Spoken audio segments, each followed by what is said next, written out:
Good morning. Oh, voice is a bit raspy this morning. Good morning. Welcome to the chaos. How's everyone doing? Good morning, MT. Are we running this morning, MT? I don't know. I know I'm supposed to every single day. But I'll be honest, I haven't been running. And the reason I haven't been running is because I need to lubricate my treadmill because it's been unused for so long. And I know I have a can of silicone spray here, but I don't know where it is. So, yeah. Excuses, huh? Hopefully everyone is good this morning. Gonna clean up a little bit. Probably gonna do some SMD assembly on the C3P Grow.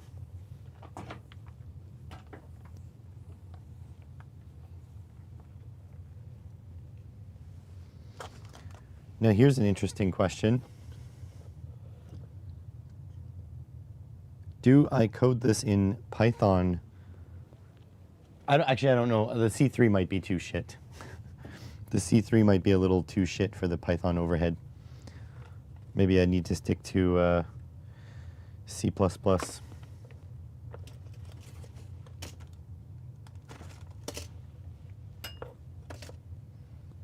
So maybe not the best thing. If I switch this to an S3 though, then we start talking.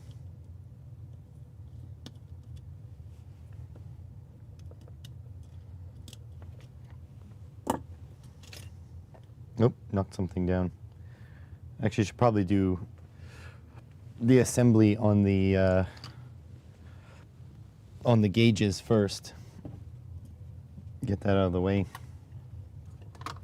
So we printed the radius gauges yesterday.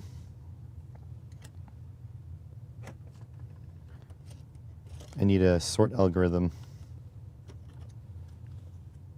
8. Oh, no, that's internal.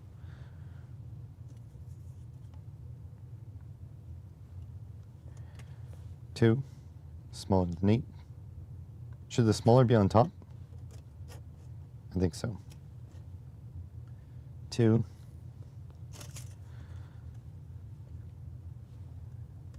19. 19.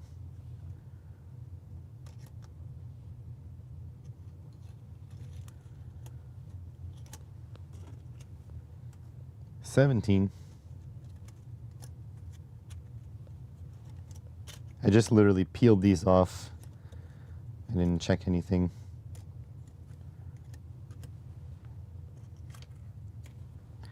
5.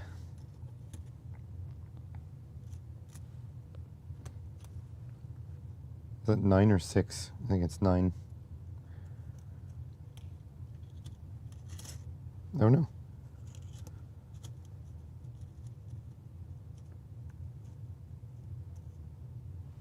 I almost feel like the smallest one should be at the bottom.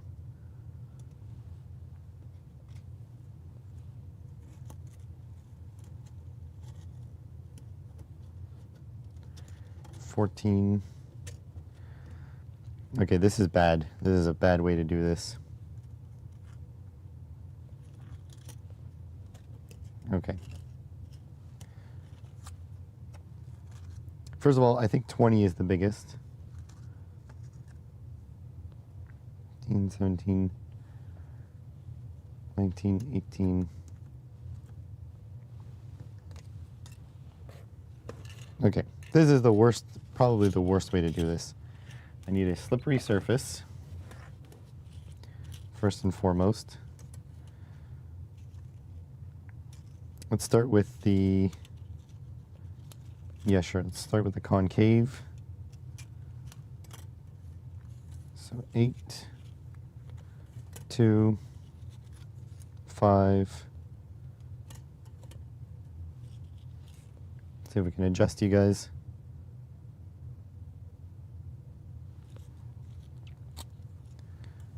14,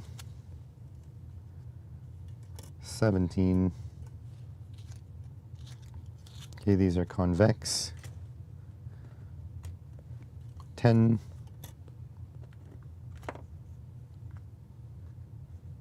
Oh, that's convex. 12.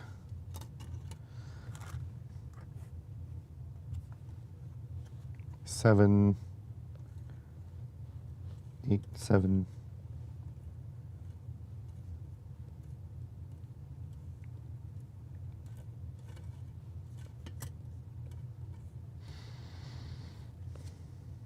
18, that goes in between here and here.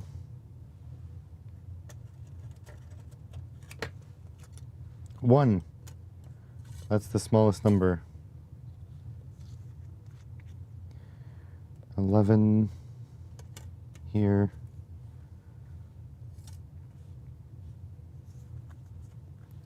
6.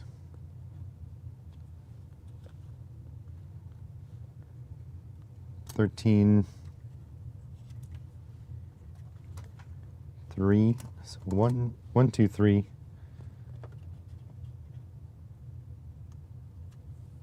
Phone cut off. You only run Monday to Friday. Gotcha. 2, 3, 4, 5, 6, 7, 8, 9, 10, 11, 12, 13, 14, 15.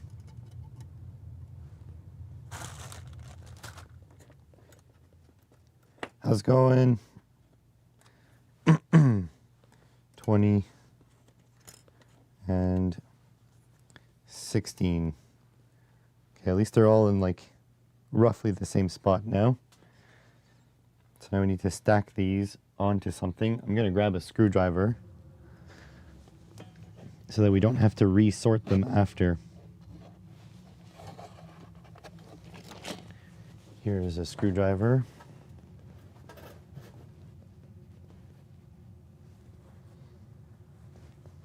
I think I'm going to go smallest to biggest. 1, 2, 3, 4, 5, 6, 7, 8, 9, 10, 11. Morning, Johnny.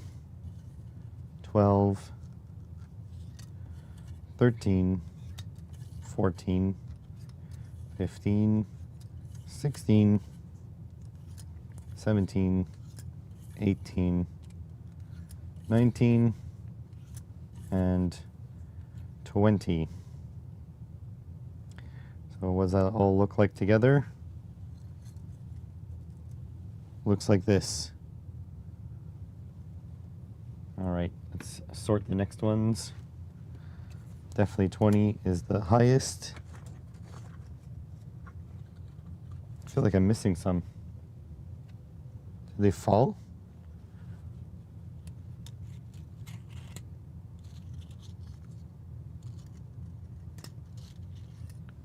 $19.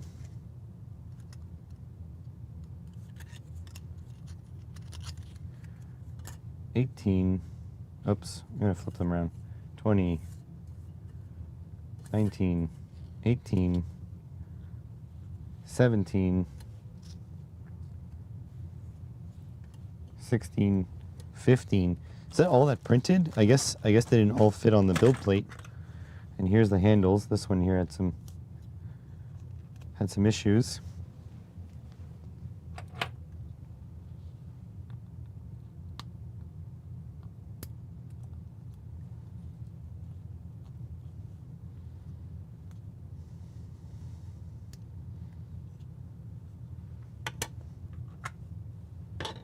So if that's all of them, that means it didn't finish printing. Means they need to print more. So they got 15, like 15 to 20 in the outside diameter ones. Also, the little bracket printed. So this bracket will go into a little holder. There's some loose screws in there, gotta be careful. So that fits in here. How's it going, ITT? Better late than pregnant. That's in there. I have to press some heat sets into here, if they fit. And then this, with some mix of wiring, will go into here. The board fits okay. I just want to cut out space, I think, because this is a little high. An important security update for your NAS, said as soon as possible. Yeah, it was a 9.8 security hole on a scale from 9 to 10. Interesting. It's good to hear you're doing okay this morning. Sometimes it feels like you're doing less okay. 17, 16, 15.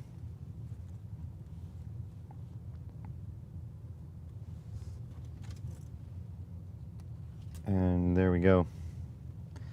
So this I have to put somewhere, not to knock it over. And we're going to reprint later.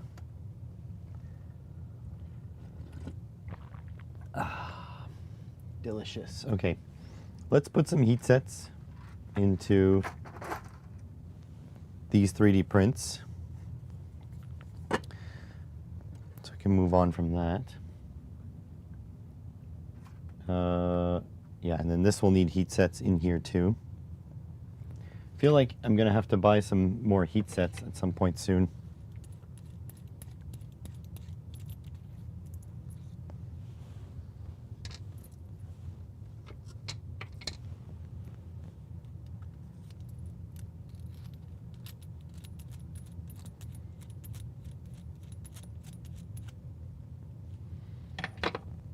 Okay, and we can turn this on.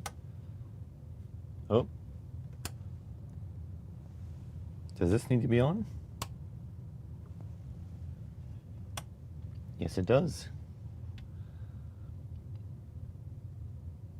Okay, we'll put this at like 190 or so, 180. Let that heat up. Heat sets are sitting right here. Morning, Lock Watcher.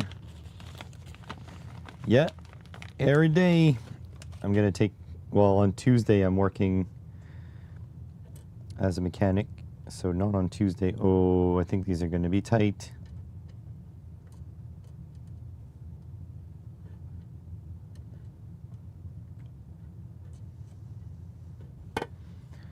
Maybe they need to go in this way.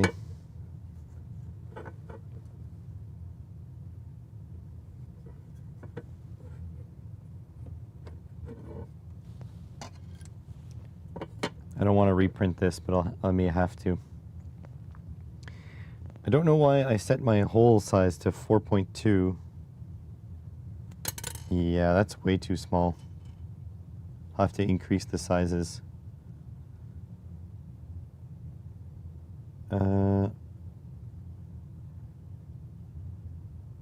No, not tire season. Tire season will be in February, March, April. Depends on the weather.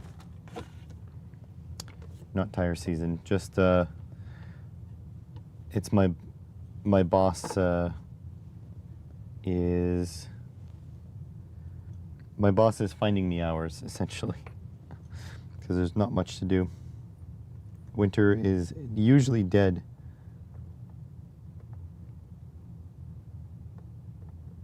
So yeah, tire season is like November, December, and then March, April.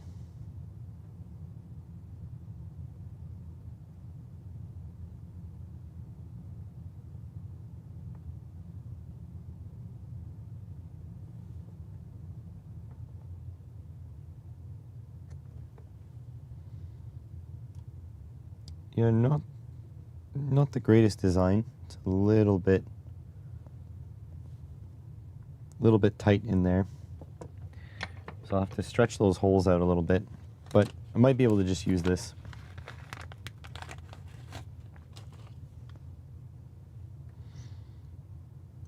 Do you know the live stream yesterday got like 250 views in the first day? That was pretty impressive. Let's crank the temp a little bit.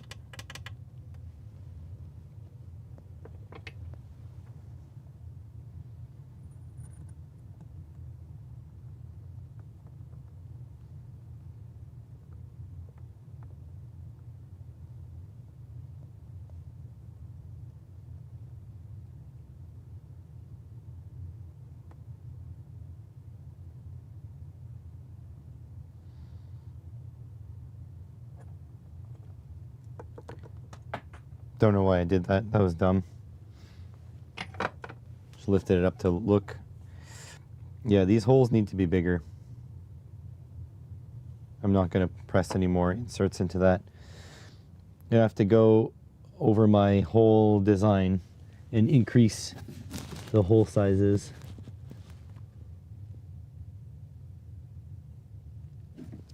Can I find that brass insert now?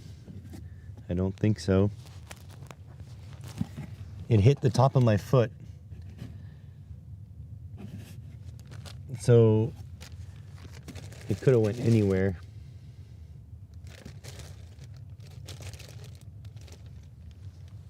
Oh, here it is. Found it.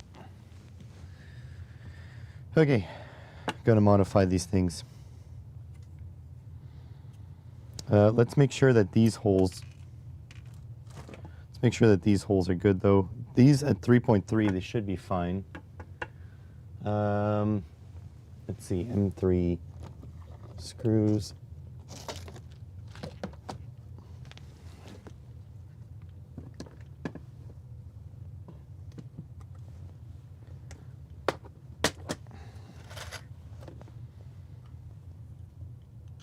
Yeah, that's perfectly fine. So the 4.2 holes need to go like 4.5 maybe.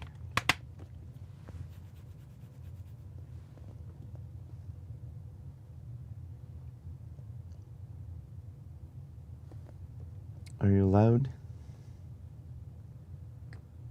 Are you allowed to go for after work?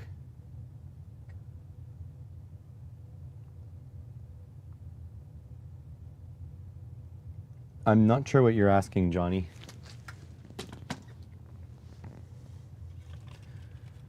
I really don't know what you're asking.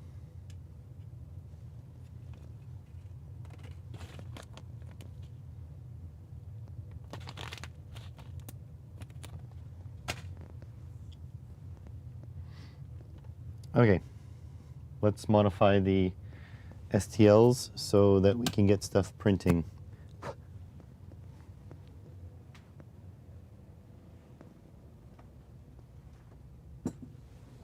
Okay. Free CAD.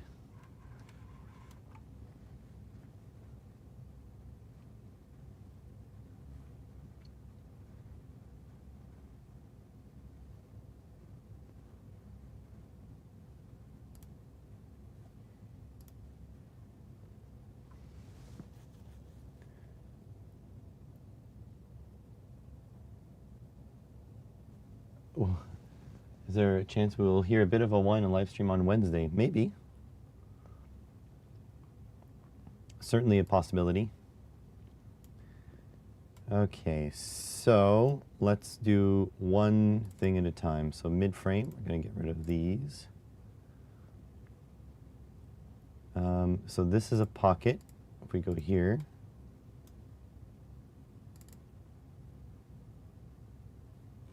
yes. So what's the hole size?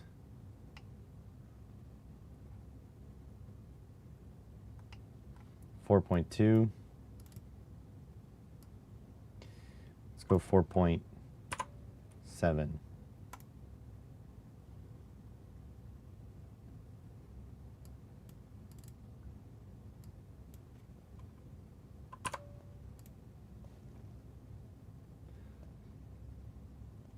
or after work is a casual social gathering after office hours. Oh, interesting. We don't do that here.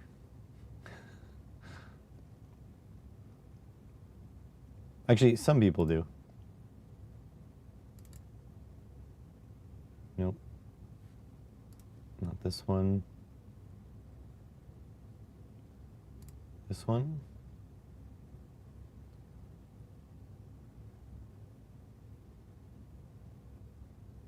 I don't see a pocket. Is it this one?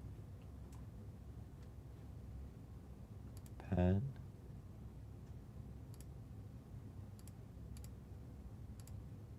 It's this one.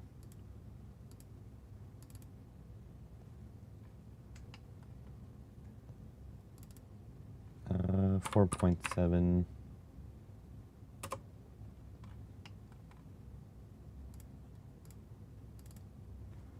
Four point seven.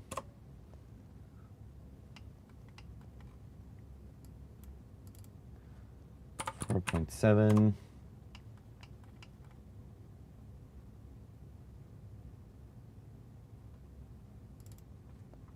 4.7.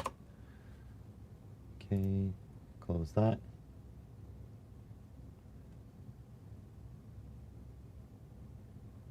Oh, very nice.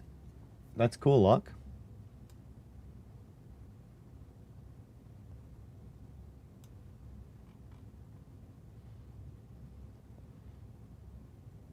My boss buys me lunch more often than I care to admit.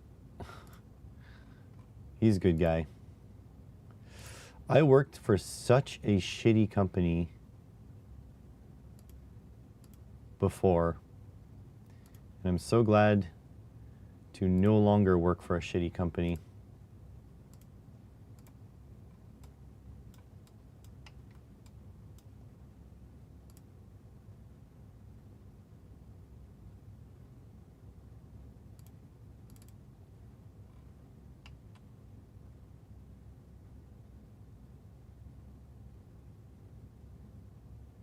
R3. No, that's not that. This 4.7. There we go. Close. Yeah, it's a boss for sure. He's a really good guy. So I'm worried that this is getting a little too thin now.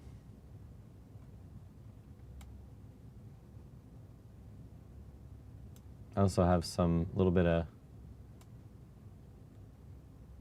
screwiness here. So let's just cut it back out. So here.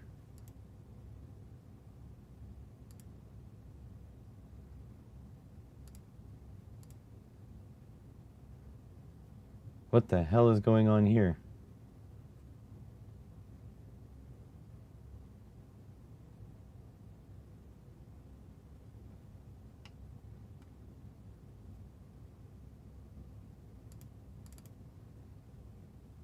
This has nothing on it.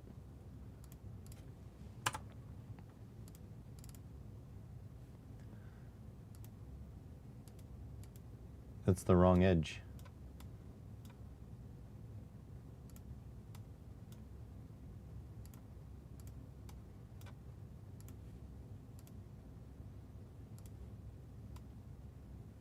There we go, that's good.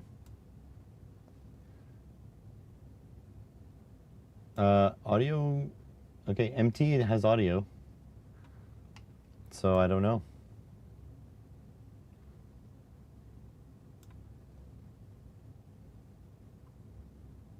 Your previous company, 29 plus years, best part, walked out with a ridiculously large 401k. That's awesome.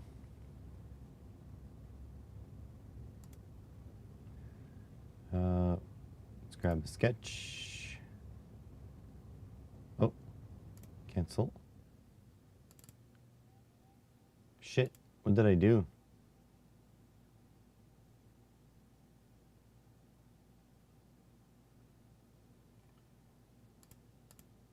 Hang on a sec. I didn't have this. Okay, we're good. Oops. Come on. Sketch. Let's grab some external geometry. And this. Just gonna grab these circles.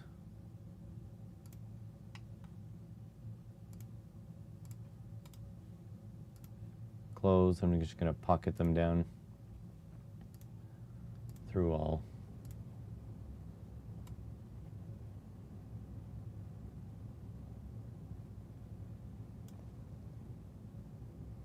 How's it going, Anant? Just a holder for... PCB's not there. Just a holder for a PCB.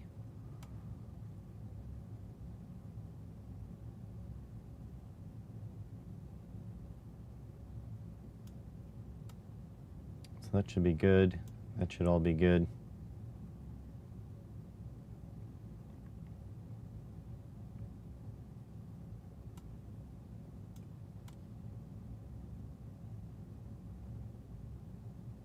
All right, good. Save that shit.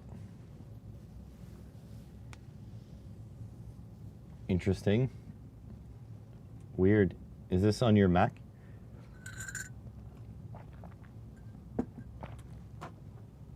Maybe Apple decided I'm an Apple antagonizer, so you're not allowed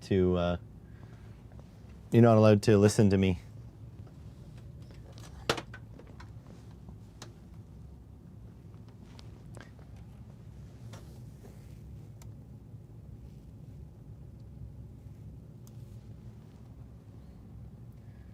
All right, so I'm going to export these two. Export ESP bracket V2.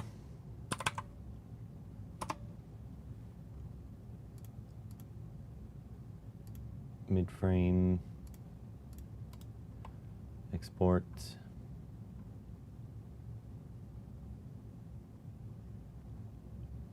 Oops. File export.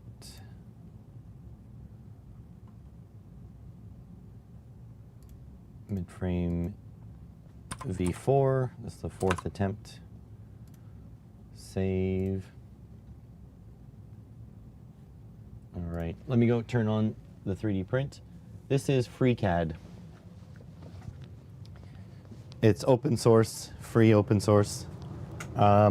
It takes a little bit of getting used to. Sorry, let me rephrase that. It takes a lot of getting used to. It's not the user-friendliest software, but it is the most consumer-friendly software because it does not try to push anything onto you.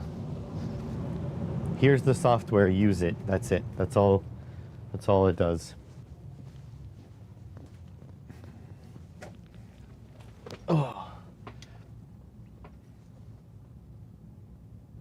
How I store and separate my STLs? Sorry.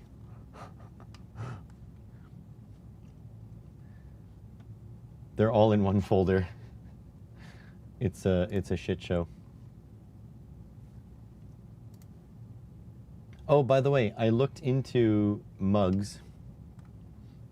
The good news is, for me to order custom mugs, it would be $1 per mug plus shipping. So that's reasonable. The bad news is I need to order 1,000 at a time. And there's no subsidized shipping, so it would probably be about $1,500 for the first order. So all I need to do is sell them at $50 a pop. Let's say reasonable would be like 15 bucks. Okay, right? So it's 1,500. I sell them at 15 US. So that's about 20 Canadian. So divided by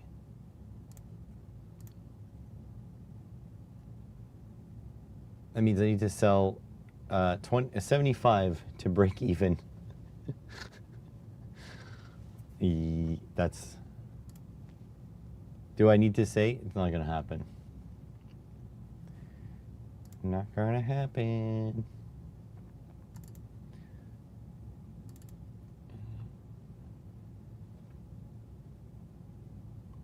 How I gathered knowledge in electronics during mechanical works. Being a mechanic, professional mechanic, we'll make up a template. No, I don't want to sell garbage though. Sorry, an ant. Being a mechanic does require knowledge of electronics, so I had a base from that. And then essentially our diagnostic parameters were not good enough to sort of explain what was going on, so then I self-taught electronics from there. What am I doing? 192.168.2.51. We're gonna heat the plate. Let's see how cold the printer is. Oh, let's turn on the lights, make sure it works. Yes, lights are on. So right now it is 15 degrees C inside the printer.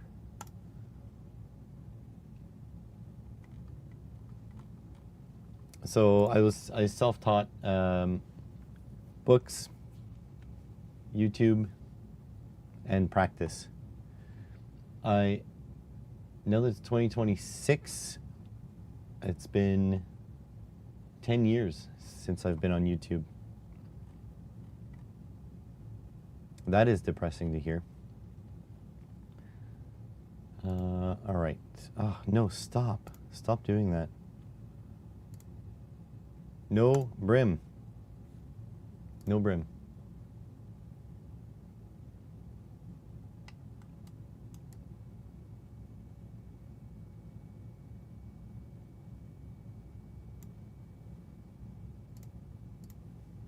Export G code. Yes, 2 hours and something minutes.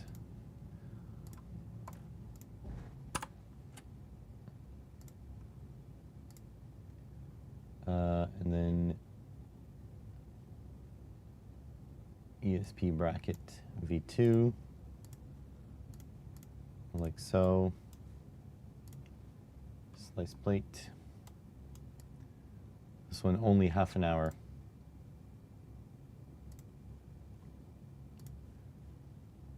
Code, export G code, import V4.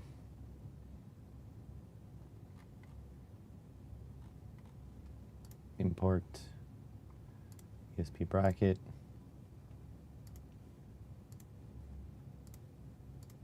Start print, heated bed leveling. You know what? We're not doing the heated bed leveling. Send it. So there she goes. We're doing the short print first, and then the long print. Oh my God, good stretch. So this is just waiting to heat up now. But we're not gonna wait for it. We're gonna do other stuff.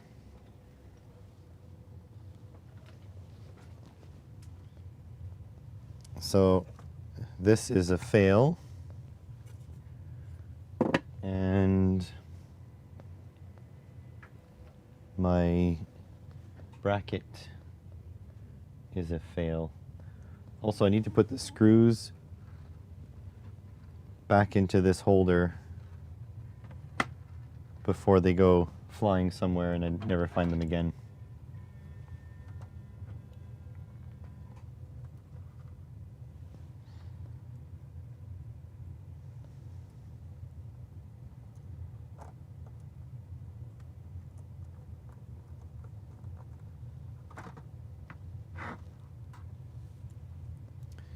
If forced to switch between Elegoo and Bamboo, which one would you go?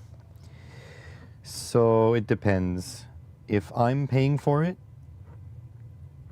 I would get the Elegoo Carbon, Elegoo Centauri Carbon. If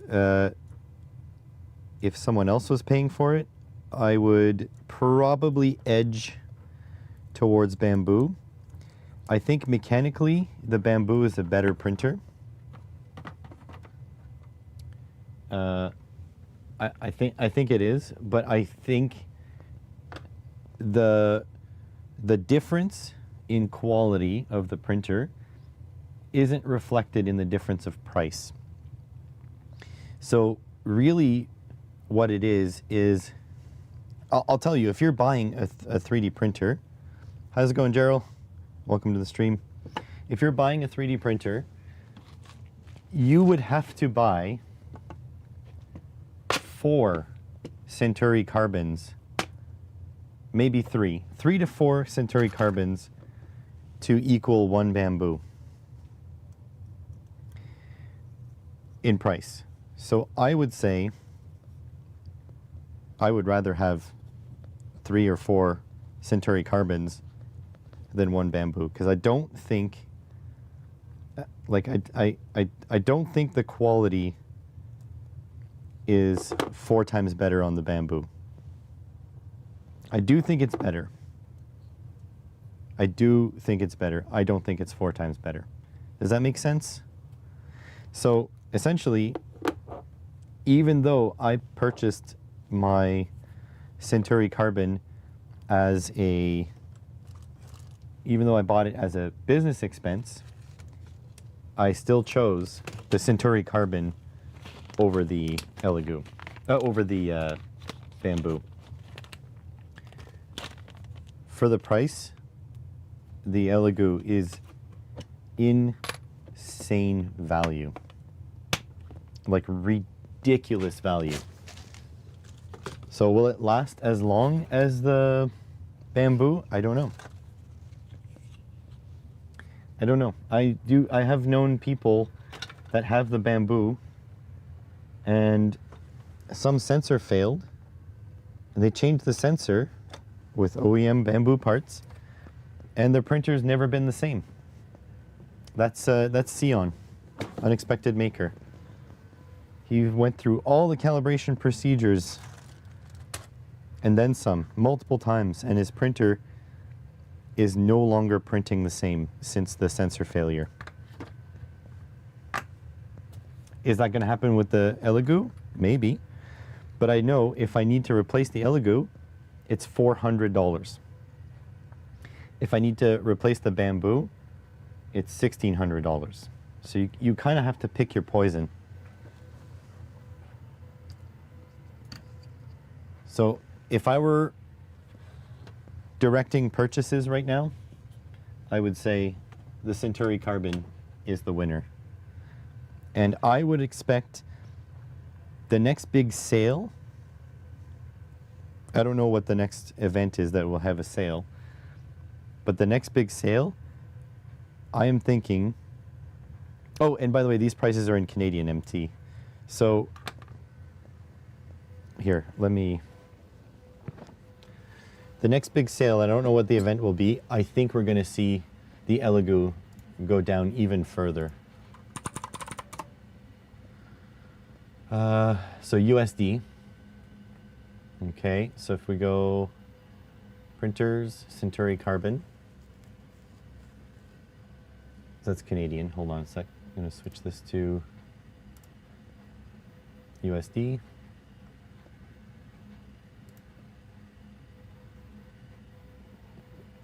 Oh my God, $269. How can you say no to that? You did like that you had to assemble your Prusa, unsure how easy parts are replaced on others. Yeah, true. That's a valid feeling. Do you see this? Are you seeing this? $269. What is that in Canadian? 270 USD to CAD. That is insanely cheap. Also, you don't buy this. You buy this. Because if you add $1 to, hey, that's supposed to be $1. Oh yeah, $2.70. No, that was $10.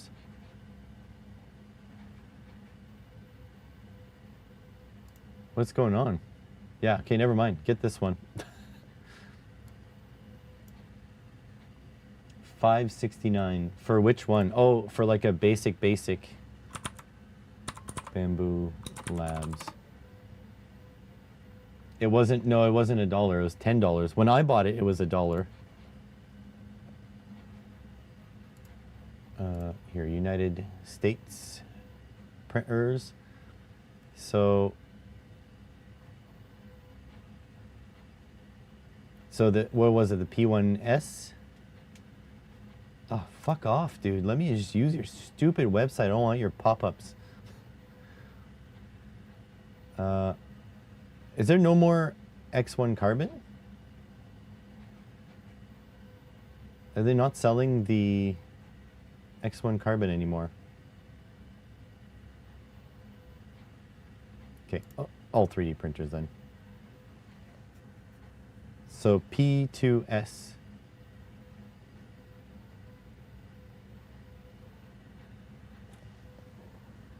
Do you guys hear a high-pitched whine? I think I hear a little bit of a high-pitched whine. So P1S, even, look, this is like almost twice the price. I don't think that's twice the printer. I just don't think so. So just the P1S by itself, I don't, yeah, I swear quite a bit in my everyday life. I try to keep it to a minimum on YouTube. I'm not convinced that this, fuck off, this is twice the printer of this. That's what I'm not convinced. Yeah, you hear a bit of a whine. Let me see what's going on here.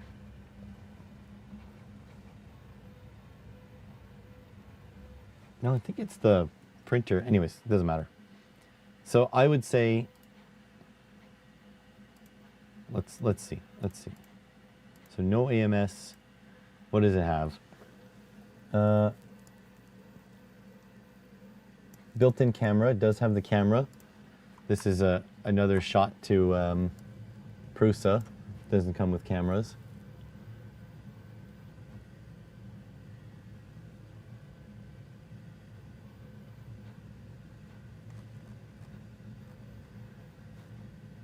Oh, and this one has the shit screen too. Look at that tiny little screen compared to this guy. I don't know, man. So if I'm here, you know, and you're telling me buy one, I would still buy the Centauri.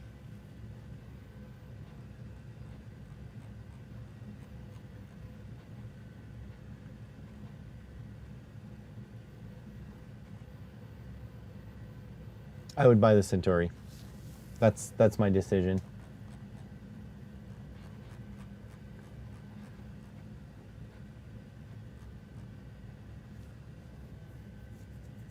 Plus not open source. I don't think the Centauri is open source. But it doesn't, what Elegoo does not do is try to lock you into their scheme. I've never once been asked to make an Elegoo account, go into the Elegoo store, use the Elegoo model website, whereas Bamboo Labs is all about that shit. So I would, if I were an American, aside from the other stuff I would do, I would first and foremost decide if I need a 3D printer, or if I have, you know, $550 to spend. If I just need a 3D printer, the Centauri Carbon is the win. If I had $550 to spend, I'd still get the Centauri carbon, I guess. But if I had $550 to spend and I need to print a shit ton of stuff, I get 2 Centauri carbons. That's my current answer. That's where we're going with this. I personally don't feel like the Bamboo Labs is worth twice the price. It's just not. It's just not. Focus, you fuck. There we go.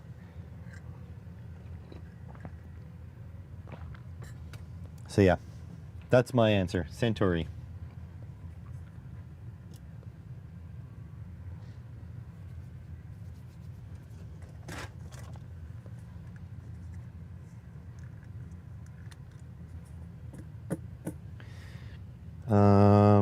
I need to work on a review of the Centauri because I do like it. There are some downsides, like it does some weird shit every once in a while. But I've hardly ever failed any prints on it, and I've done nothing to it. I have not done any tuning. I haven't done any of that stuff. How's it going, MT? I mean, Franco. Also, how's it going, MT? Did I say good morning, Locke? I hope I did. And I hope I said good morning to Gerald, too. I do get sometimes caught up on what I'm doing, and then my brain tells me I've already done something, but I may not have.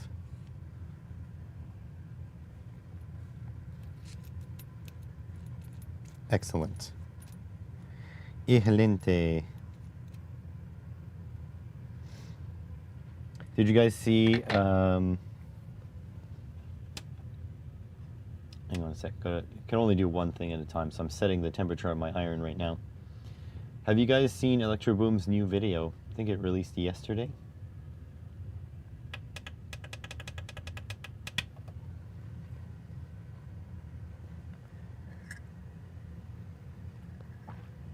He went to Colombia.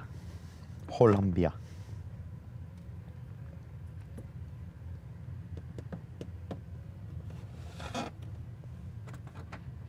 I straight up asked him, I like directly asked him on the podcast if he goes on vacation and makes videos so that he can tax deduct his vacation. And he straight up said yes. Yes, he does.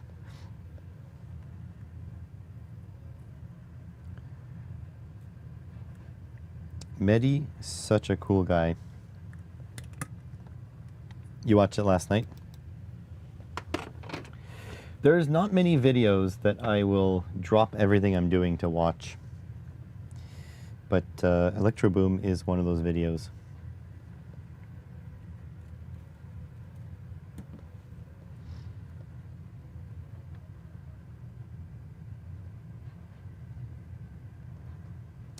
I feel like I have all the light in the world, but I can't see shit.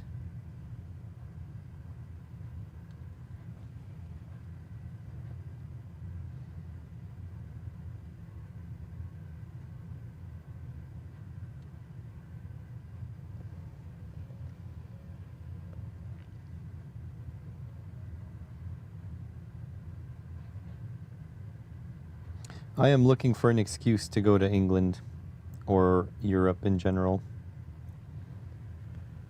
and make it a business proposition. That would be awesome. I need to update my passport though. It is like embarrassingly expired, like very, very expired.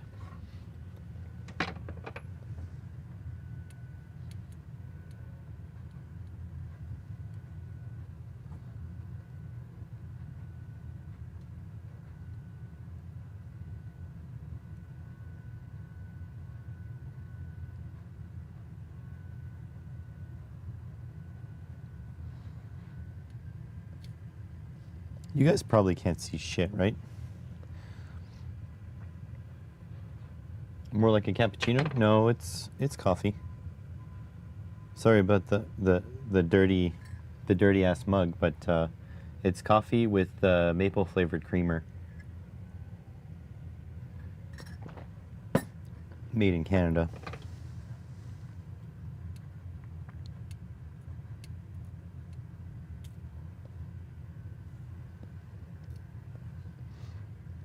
Passport expired in the 90s.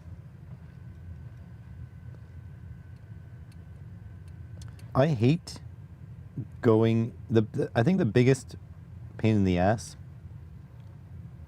about passport stuff is having to bother your friends to get all their personal info so that they can vouch for you.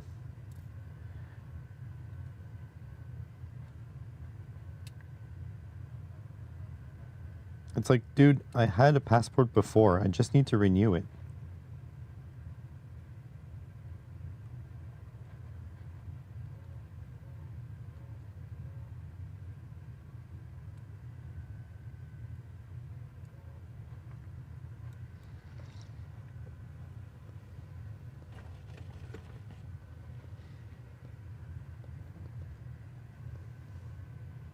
Also, yeah, don't you need to fill in paperwork for a renewal? MT? And get like references? Does the US not ask for references on passports?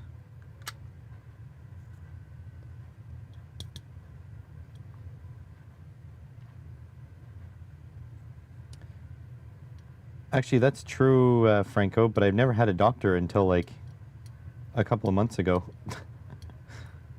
So that's that. Not references. Hang on. Am I confounding getting a passport with renewing a passport? Give me a second here.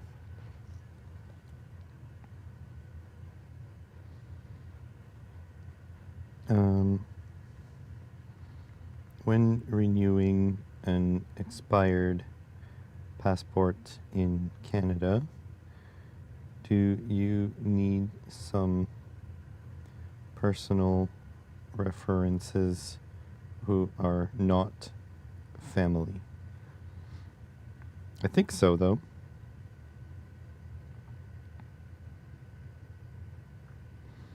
Yes, you need 2 references who are not family members to renew an expired Canadian passport.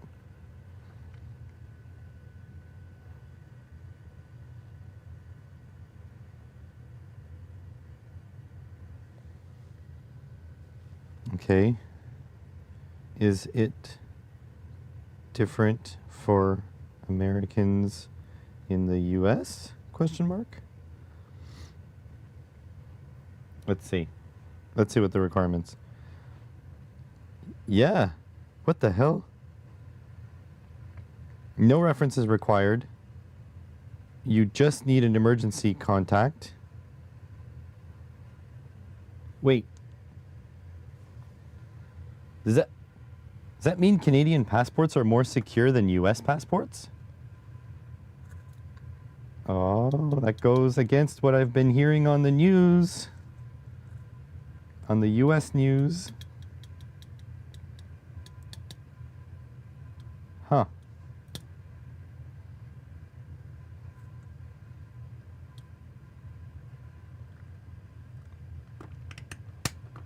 How's it going, to fish?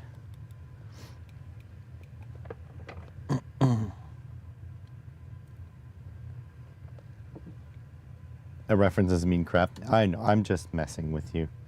But I do think I do think it's a bit silly because I'm still who I was before.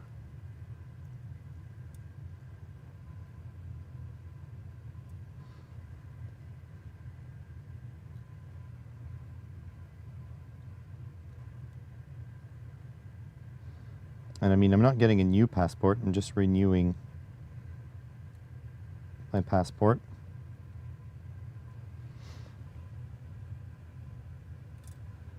Well, I mean, it's better than having nobody that needs to vouch for you, I guess, in that sense.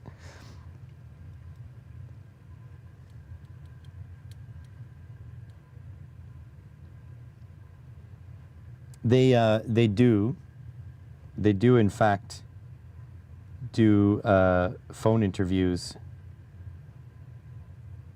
It's like on a spot check basis. So if you vouch for someone,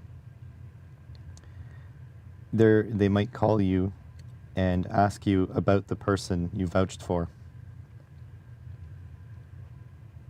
And fun fact, I had to get some of my, well, our basically our only client at the moment for the automotive job has some secure locations. So I had to get security clearances. You're getting someone on your passport you want to have, yeah. Exactly. So anyways, I had to get a security clearance. So I now have a security clearance. And by I now, I mean I've had it for 2 years now.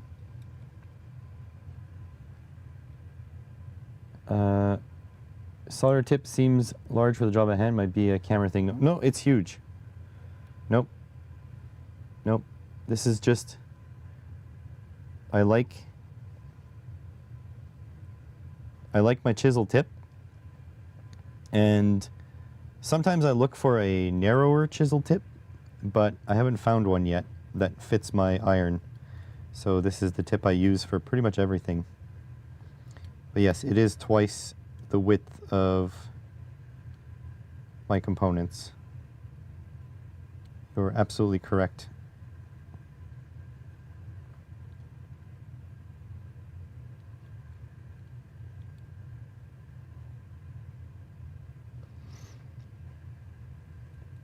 Yeah, I like big tips. What can I say?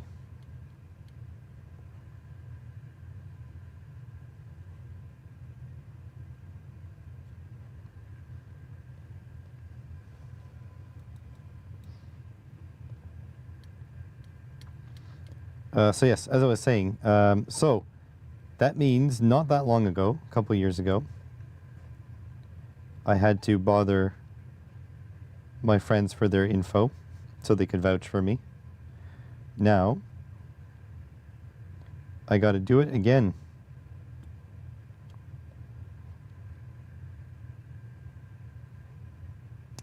Pain in the arse.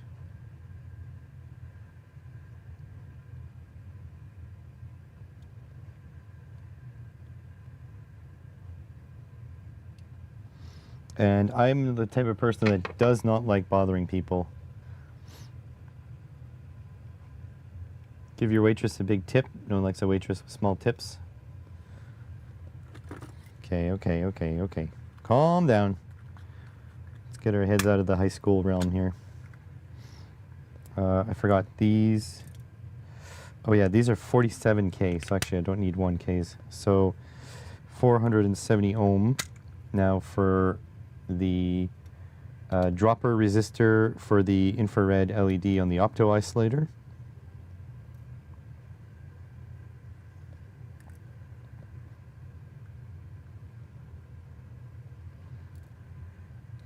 I have to say, I really don't mind making proto boards instead of using PCBs. But there's just something satisfying about assembling a PCB. It feels like I built my own kit. You know?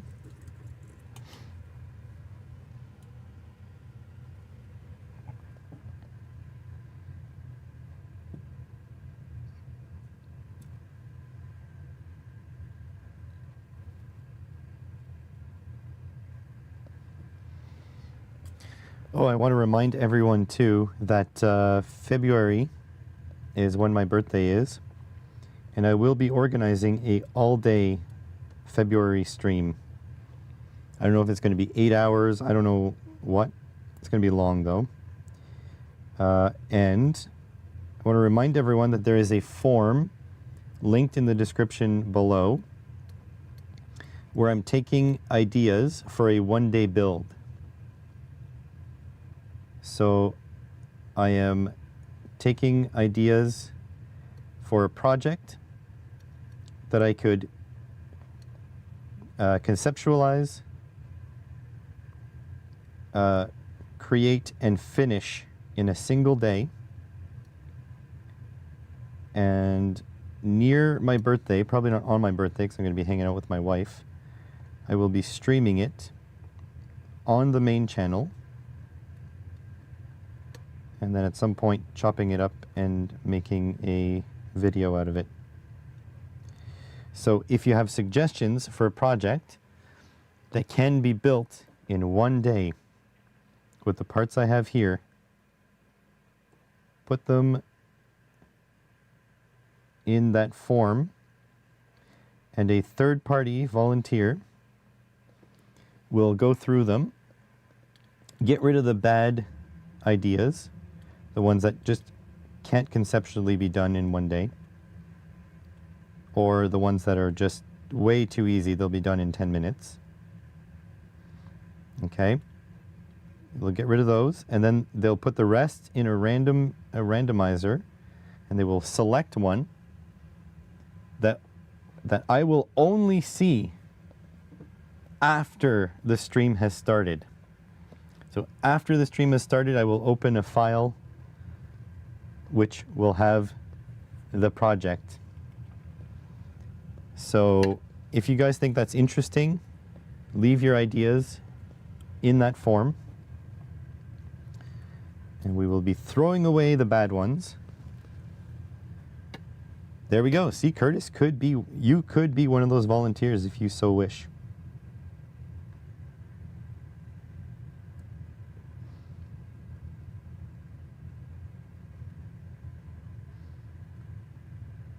I have never seen any of the ideas.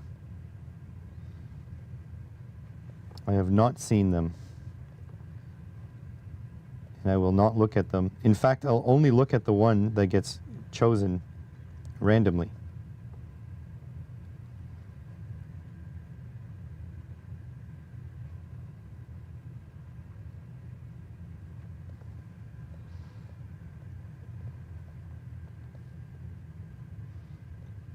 So there you have it.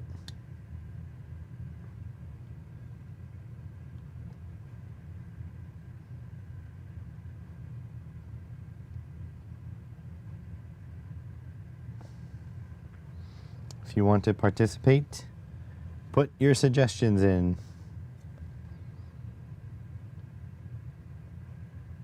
And I will stream at some point around my birthday.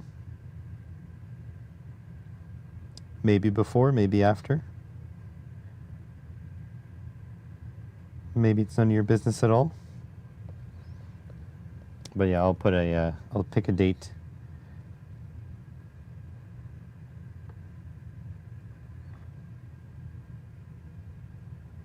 But when I say I'm going to be live streaming all day, I mean I'm going to have lunch and dinner with you guys.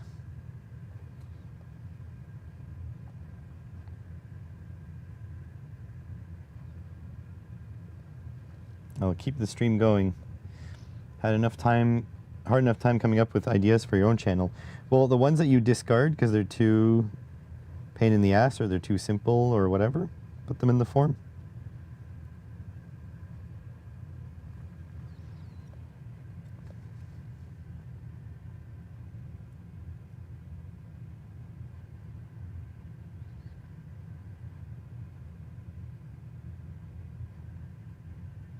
Oops. Didn't mean to do that. Got some solder on this pad.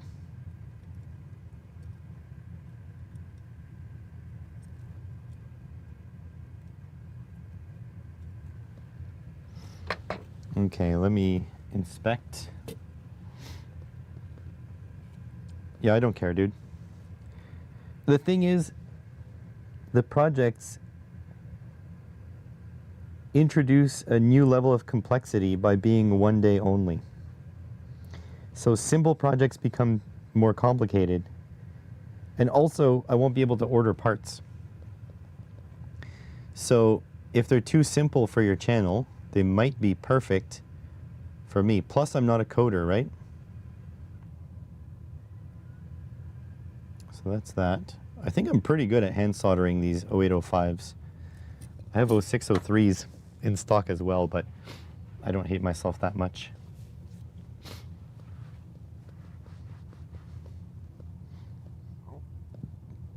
Okay, so now I need opto-isolators. I went surface mount for these. Now the surface mount opto-isolators are not actually that much, they don't save you that much space. Where are my opto-isolators? I don't know if I sorted them into the little boxes yet. So they don't save you that much space, but they do save you from having to use the other side of the board. No, you cannot specify without the help of Google AI. Sorry.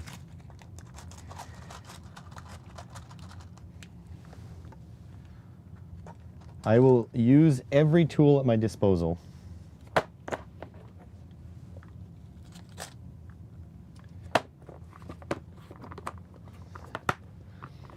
I mean, unless you guys want to do a paid sponsorship where you want to see me struggle and you want to pay me for the day, then sure. In that case, yes. But in every other case, no.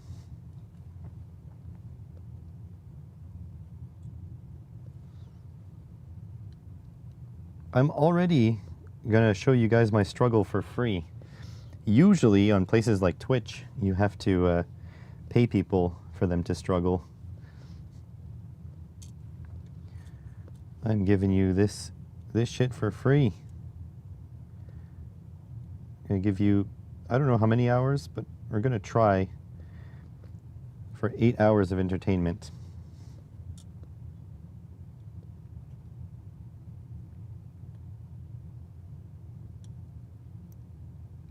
Literally the only times that I won't be live streaming is bathroom breaks.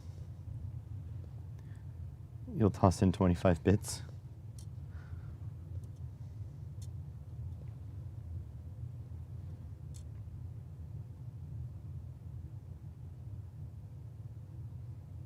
You know what?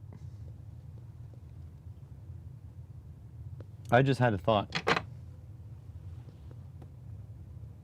MT, you might be a genius. Since I'll be on the main channel, yeah, 25 Twitch bits. That's 25 US cents, by the way. That's like 35 Canadian cents. Since I'll be on the main channel, I'll be monetized. So maybe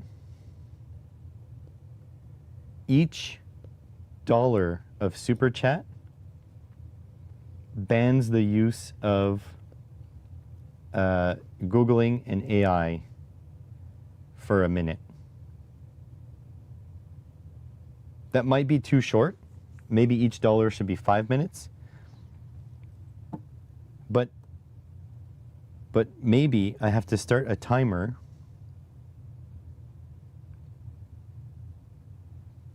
I think I have something there. What do you guys think? I think I'm cooking here.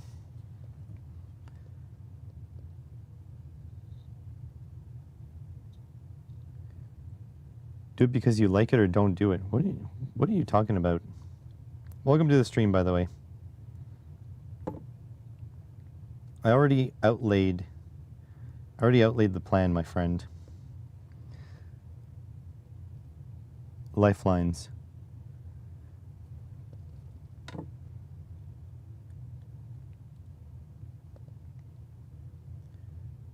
So I think every $1 needs to ban the use of like internet. Maybe not internet because I need data sheets.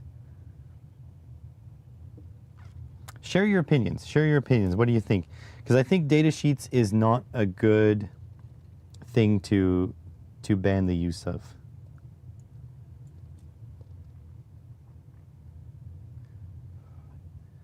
Yeah, I am going to need a coffee break soon. So I don't think internet banning, but it could be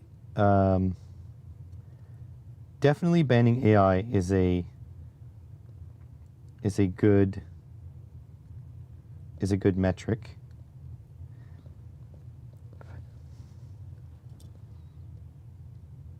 No, that's not what I meant. No internet. 15 minutes of AI data sheets. Is it 15 minutes per, like per what? 15 minutes per dollar?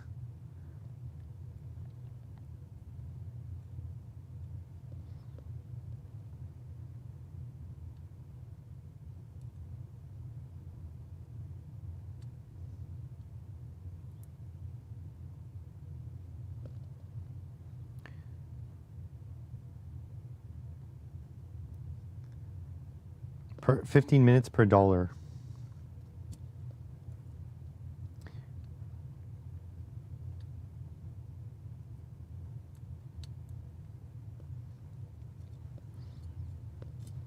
I mean, 15 minutes is long though, so let's see. If the stream is 8 hours, how much would it cost to ban AI for the whole stream? So it's 8 times 4.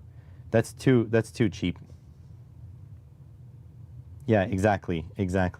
See, MT knows it's too cheap, because if the stream goes 8 hours, you can effectively ban the internet and AI for the whole stream.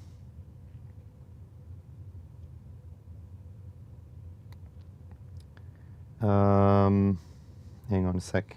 Bad at math. So 8 times 4, it would be $32. That's way too cheap. That's way too cheap.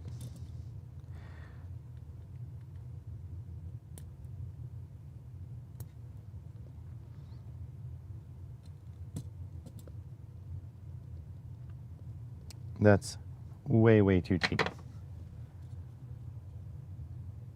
It's your party, you can have it your way.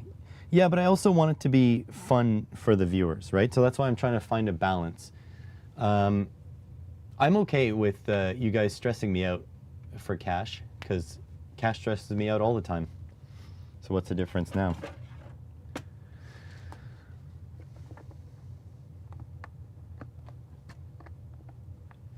$480s for $1 1 minute ban for the full 8 hours. That's not bad. I mean, if I have to go $500,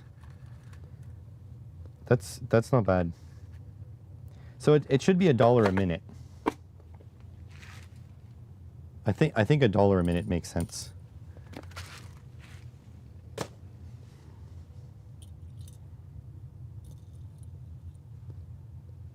So how do we submit ideas for a project? There's a form in the description. Here, let me see if the form is still up. Usually Franco will tell me if my forms are screwed up. YouTube.com. Wow, I can't type youtube.com/scstreams. So this is the live stream right now. And it should be video ideas. Oh, is it not there? Uh-oh. Form not there. Thank you, Franco. Okay, hang on. Let me fix that. Let me send you there. I used to have the form though, I'm sure of it.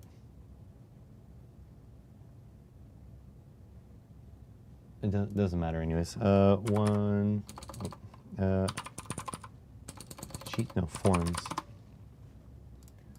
I will fix that right now. Video suggestions. 1-day challenge. Not looking, I'm not looking, I'm not looking. Copy responder link, shorten URL, copy. There we go. And if I go to stream settings, edit this, description.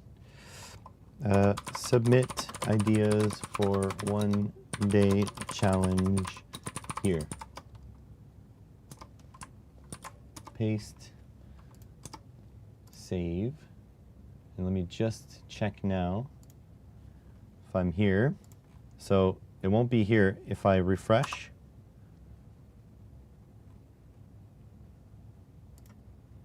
Yep, there we go. So this form. This form. So that's how you do it.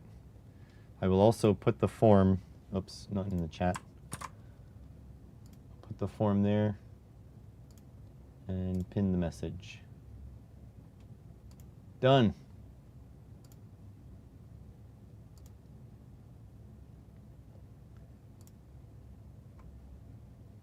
By the way, Curtis. Locke, I'd rather not. I would rather not see the challenges, because that kind of removes an element of the challenge. So what I'm going to do is a third party that knows me well enough. So like Curtis volunteered, but I also have another person in mind, 2 people in mind, 3 people in mind if they want to. They have a good idea of like what kind of stuff I have in stock and whatever. So I think it would be nice to just let it be and just see if we can, you know, if I can not view it, so then it makes it a little bit more challenging. And then it also makes it a little bit more fun, because then I don't even know what I'm in for. And also, if it's successful, I'd love to do more of them. And honestly, getting responses from people that aren't in this stream right now is like trying to pull blood from a stone. So yeah, I'm trying to make this as game show as possible. So that's why I'm getting someone else to vet them.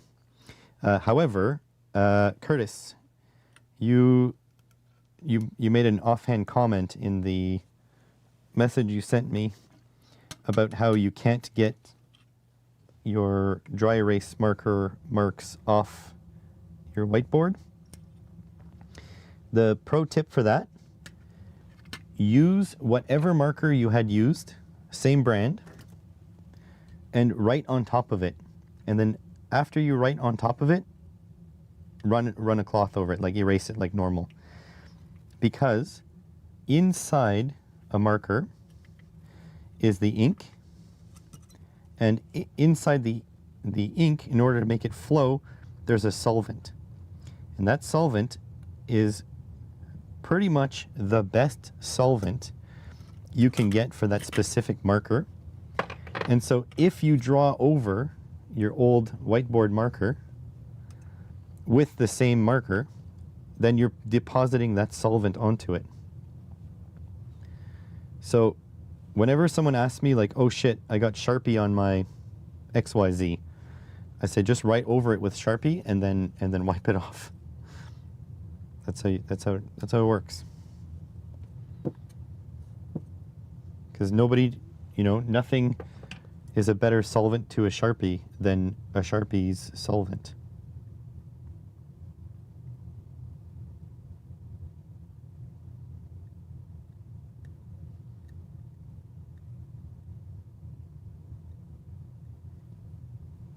Okay, now we double check that I inevitably put them in wrong. Nope, bands are on top. That's good. Whiteboard trick, definitely on point. Thank you, thank you. Now don't forget, if you're making suggestions for the one-day build, make sure that they're doable in one day without ordering parts. So if it's like, I don't know, do a Rune Goldberg machine to toast bread and cook eggs. If I don't have any way to get my oven down here or my toaster, if I don't have a toaster, which happens, that's not a good suggestion.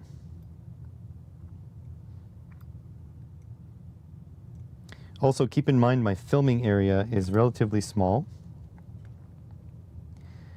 And also keep in mind that you may not get exactly what you asked for, because I will decide the criteria. Because, for example, if you tell me to build a guitar pedal, okay, that's just an example. Make me build a guitar pedal. And I don't have a germanium transistor. I'm just going to use a regular transistor because I'm not ordering any parts. If I don't have a 1/4 inch jack, or yeah, 1/4 inch jack that I need, then you're going to have to accept that your guitar pedal is going to be made with crocodile clips to hook onto the cable. You know what I mean? Yeah, no designs for bowling ball cleaners. Exactly. Okay, so that looks good so far. I just passed 5 kilometers. Thank you. I'll report that to my doctor. Appreciate it.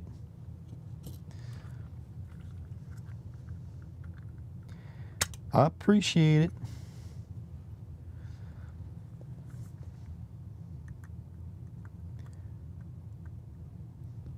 So what I do have, though, is I have a ton of discrete components. I've got a shit ton of ICs, discrete components. I've got a ton of micros. So something that requires a micro is a good idea. I can fashion, you know, I think I have a couple level shifters, but I can fashion a level shifter. Like, stuff like that is not a problem. Buck converters, boost converters, I have it. But like we discovered the other day, I don't have a AC to AC transformer. I just don't have it. So I wouldn't be able to do a project that requires low AC voltage. Oh, also, I won't do anything unsafe. So no AC projects.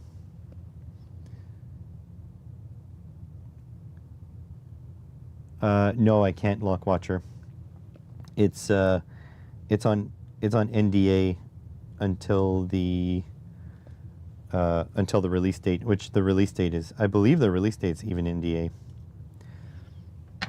So that one I can't show you guys, but they are paying for the privilege, so there's that.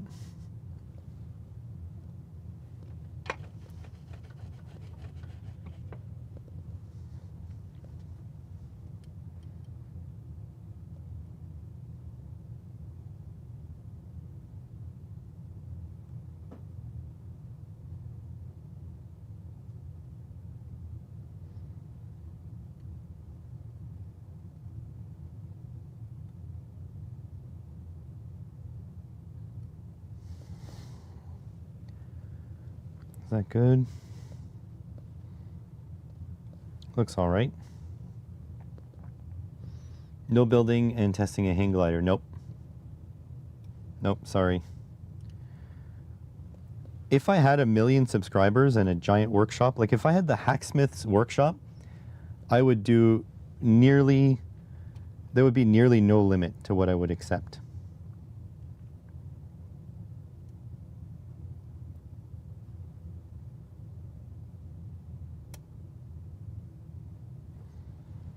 But we have to be realistic here.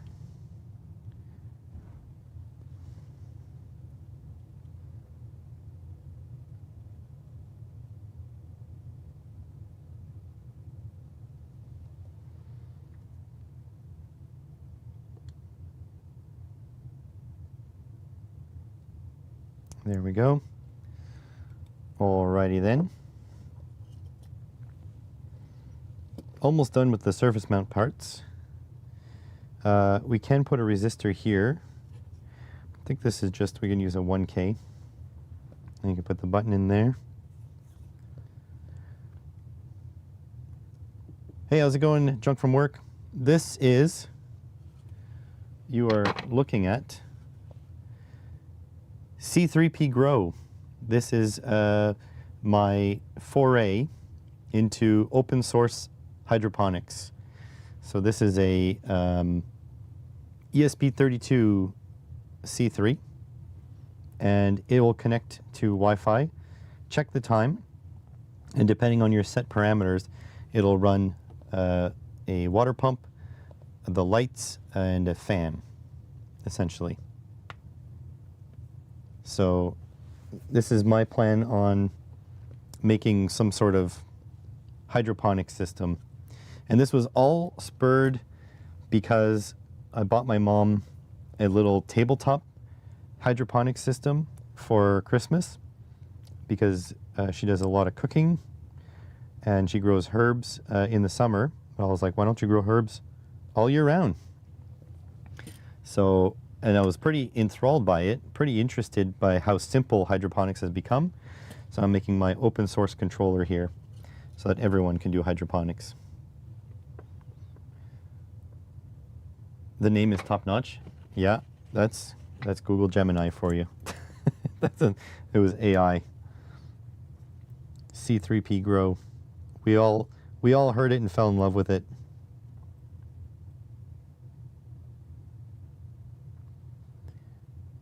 Also, Junk from Work, since you're here, next month is my birthday, and I will do a birthday stream, which might be like an 8-hour stream, like an all-day stream. And I have a one-day challenge where a volunteer will pick a challenge from a list of submitted ones that seems doable in one day, and I will have to do that challenge. So I'll have all day, but I have to do it in that one day. So if you have ideas for things that I can potentially do in one day, there's a form in the description where you can submit your ideas. I haven't looked at any of them. I will not look at any of them. The idea is I need to, it needs to be random.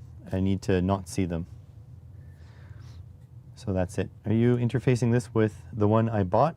No, scratch building everything, lock. So the one I bought is, well, let's put it this way. The one I bought and set up, the tabletop one, the all-in-one, that is going on the second channel, and my hope is twofold. Yeah, that's okay. That's okay, George. My hope is twofold. One is that when I release this, there's going to be a shit ton of people, there always is, that are going to say, that's the dumbest thing I've ever heard, just buy one of them off Amazon. So I will link them to the Amazon one if they don't want to go through the trouble of this. Two is on the second channel, I'm hoping it drives affiliate revenue. So that's the deal. So one, I get cheap lettuce, because we go through a lot of lettuce in this household. And two, it's to accompany this video, and three, it's so that it drives affiliate revenue. So it's a 3-in-1. 3-in-1.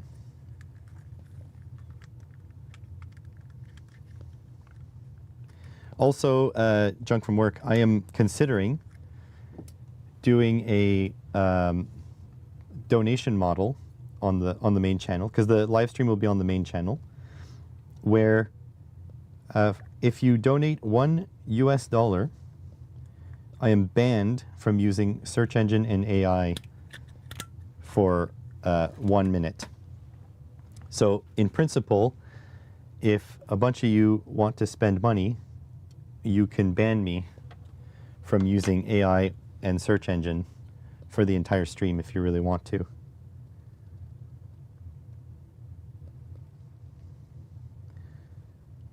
Okay, I need to flip. I need to flip this one around, and the rest is good to go.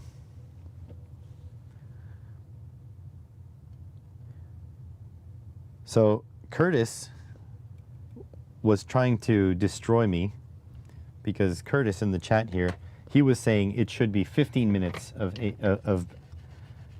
internet ban per dollar. But then that would be so cheap to ban me from the internet. Like way too cheap. You can ban the entire stream in one shot, like 36 bucks, I think. So that's not good. But if you guys want to pay the $500, I'm down.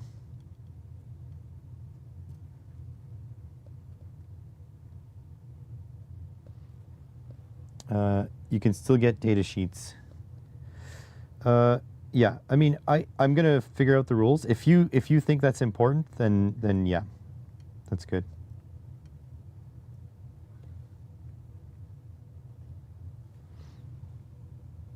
You didn't do the math.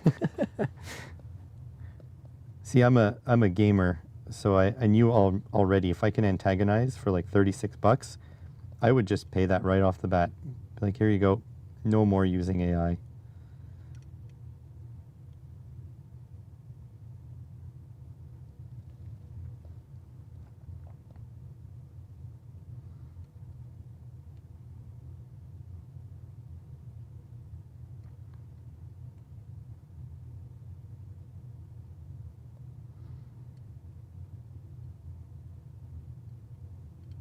If I didn't want to, like, destroy someone's day, because, like, I'm going to have a volunteer pick the projects, like, basically vet the projects. And if I didn't care about ruining their, you know, taking up 8 hours of their time, then we could even do stretch goals with dollar amounts or whatever, but I think it's too much to ask a volunteer to do.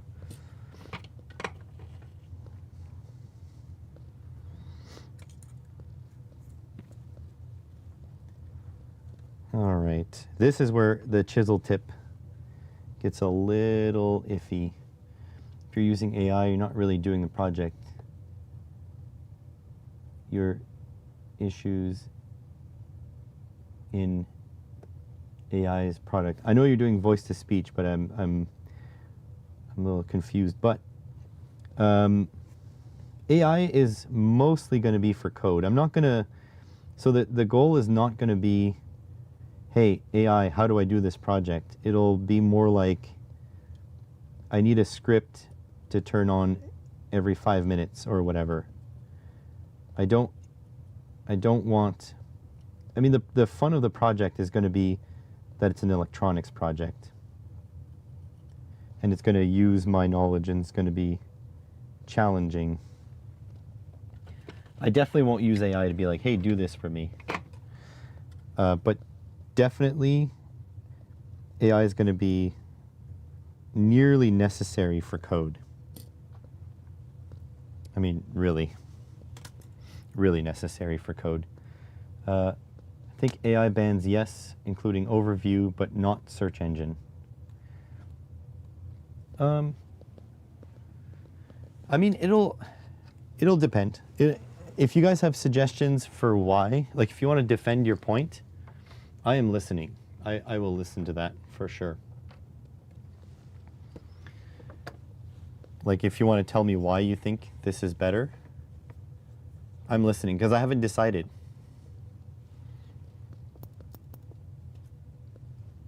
So yeah, if you want to explain your point of view, I am all ears.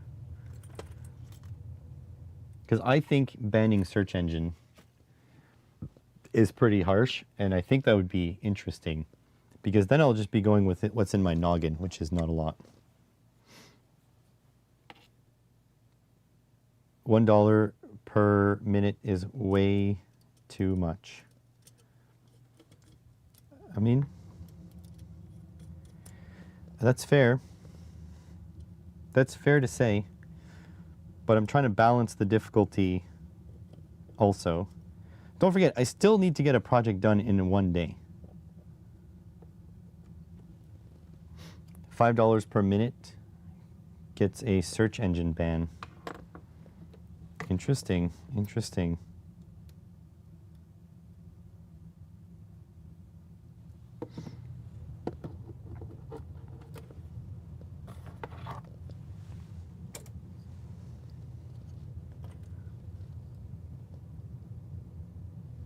Yeah, you wouldn't have a problem with coding. Yeah, yeah. I think search. I think AI ban definitely for like. I don't think I will use personally. I don't think I will use AI to be like, oh, this is my project. Help me with it. It's going to be fully just. It's going to be like only. Hang on a sec. It's going to be only for like coding.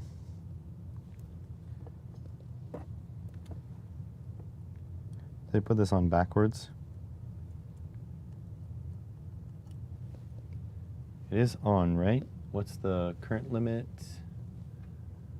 Going to drop current limit to 0.1, enter. Just going to make sure here. Oh, something's not connected.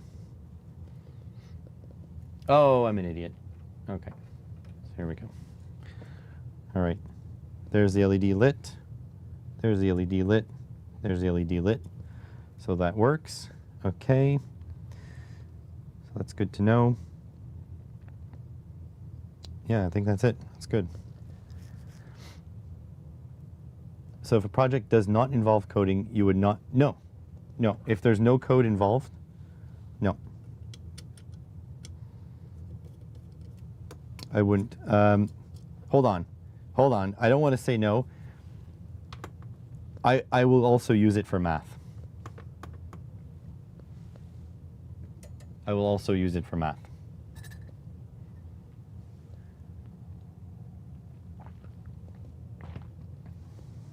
So math and coding is what I want to use AI for. But don't get me wrong. I will use tutorials, Reddit, YouTube, all that stuff. I will use every resource at my disposal. I think I'm allowed to do that unless I'm banned for that time. But I will use AI for math. Anything that's more than just, addition, subtraction, stuff I can do quickly on the calculator.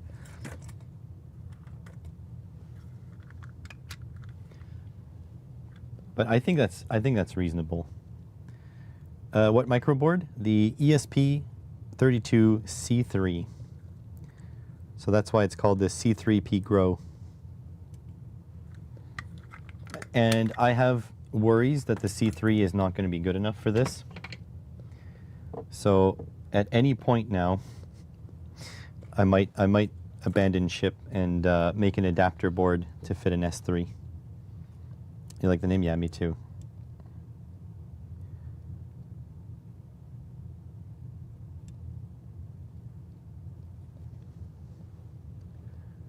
How's it going, Adam? Adam, since you're here, I'm going to tell you, just like I told everyone, in February, I'm doing a birthday stream. It's going to be a full day stream, probably about 8 hours. And I'm going to do a one-day challenge. Challenge is to build a project in a single day with only the parts I've got here. And I won't know what the project is until the stream has started already. So if you have suggestions for projects that are doable in one day, there is a form in the description of this video, of this live stream, that you can fill out, and maybe you'll have your idea given, used. What do you think the C3 might be inadequate? Because apparently it is a single core chip, and the single core ESPs tend to struggle when having to deal with Wi-Fi. Also, there is a nice video about why the Wi-Fi sucks on the C3, and there are improvements you can make to it, basically to add an antenna, external antenna. We finally getting to that? Yes, we are. So there's an improvement you can make to make a little antenna, but basically it's just a very basic chip, and if it can't handle it, I'll need to figure something else out. That's all. I'm a little afraid because it may just not be enough. Also, like, to do Wi-Fi stuff,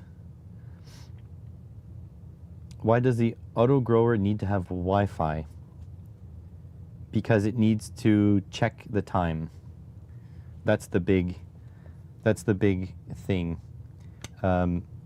If you, using your guitar pedal example, could we specify you have to design the PCB to go with the circuit? No, because I have to finish it that one day. So I will probably build it up on protoboard or this thing. So it needs to function. The project needs to be considered done by the end of the day. So you can use an RTC. You can use an RTC for sure. I decided that I didn't have the correct RTC in stock because the RTCs I have here have crazy amounts of drift. So yeah, no RTC. Let's have it working. Then you design the PCB for it in the same day. You don't have to. Oh.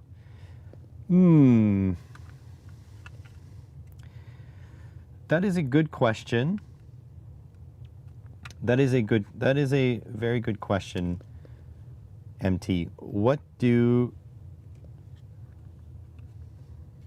I don't know, because a PCB could take hours.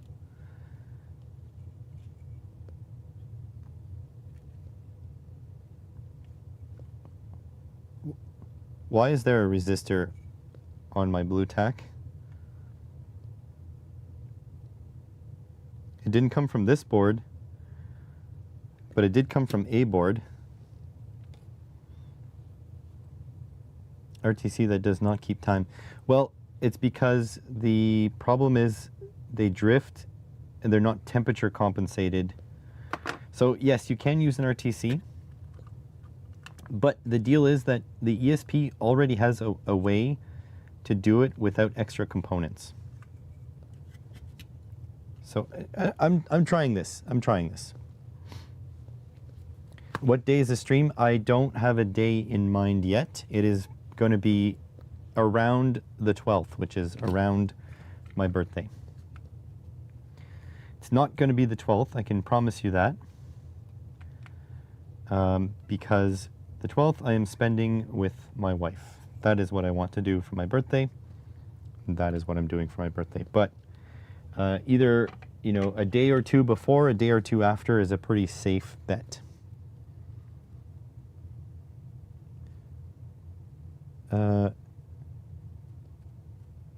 Because I can't solder correctly?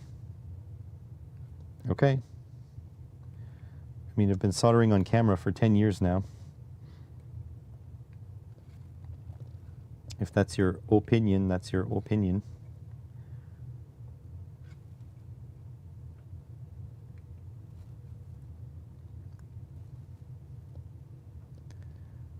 Yeah, so the ESP communicates with Internet Time Protocol and or NTP, Network Time Protocol, and gets very accurate, gets its internal clock very accurately set. And you can get it to pull the Wi-Fi like every 10 minutes, and it keeps very accurate time. You're off the 9, 10, and 11 as you're working the weekend. Yeah, so that's another thing. on the weekend, people generally have more time, but then there's a lot of people who watch at work. So I don't know. Definitely don't have the best soldering iron. What's wrong with my soldering iron? It works so well. Man, you guys are just criticizing. This soldering iron has been with me since the beginning. It is a Heiko clone. NTP. Yeah, there we go. It's fine. And why do I need the best of anything? We're good. We're good.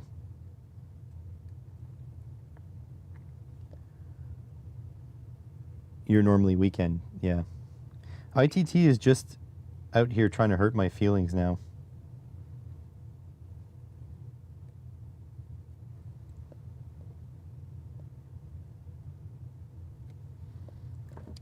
To be fair, Kaiweets sent me another soldering iron, but it's like exactly the same as this, just newer.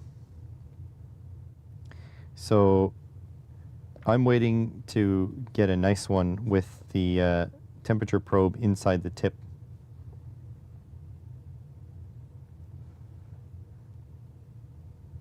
Yeah, TS100, I've got one of those.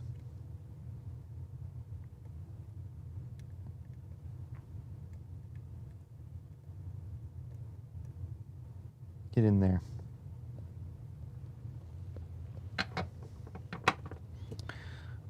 There we go, almost done. Look at that beauty. Now we're just gonna check. First and foremost, what resistor is this?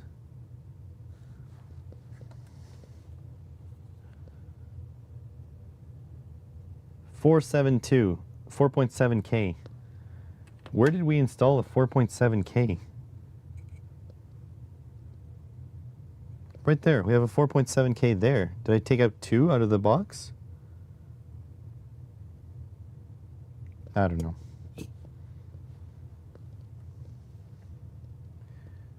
Solder with cartridge types, okay. But look, is this not well soldered? This works. You had a bad Phaco T10 and you got a Weller T10, 110 on great sale. Oh yeah, I won't plug this in. That's not a good idea. Do not plug that in. What I need to do is install this and let it power itself. So that's the that's a little boost, or the buck module. That's set up there.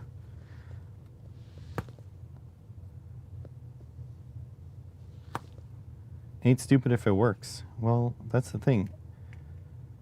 I will have you know, I've paid like probably by now, 5 figures of income taxes to the government based on the soldering done by my soldering iron. So the Canadian government is 5 figures richer. Yes. Yes, I have a yes you can incorporate 3D prints. I am using FreeCAD these days, so if it's going to be like very complicated, I mean the thing is I will decide completion criteria. I love you guys and all, but I don't trust you as far as I can throw you. So what I promise to do is do my darnest, do my very best. But if you're asking me to model the Mona Lisa and 3D printer, the answer is no. Right? Just be reasonable. But anyways, if your demands are unreasonable, no, Snowspeeder is not finished. In fact, I can't continue it because I'm using FreeCAD and it's very difficult. Yeah. I mean, most of the people here have seen me struggle designing basic shapes. Oh, in fact, one of the shapes is done. So just be reasonable on what you want to 3D print, but you don't have to be like super specific on your projects either. You can just say like a robot arm, right? And then I can, yeah, I do have a project moderator, correct? You can say, make a robot arm. And I will use the 3D printer as one of my tools. So here you go, see? This is just finished printing. Your brain's still 90% asleep, that's fine.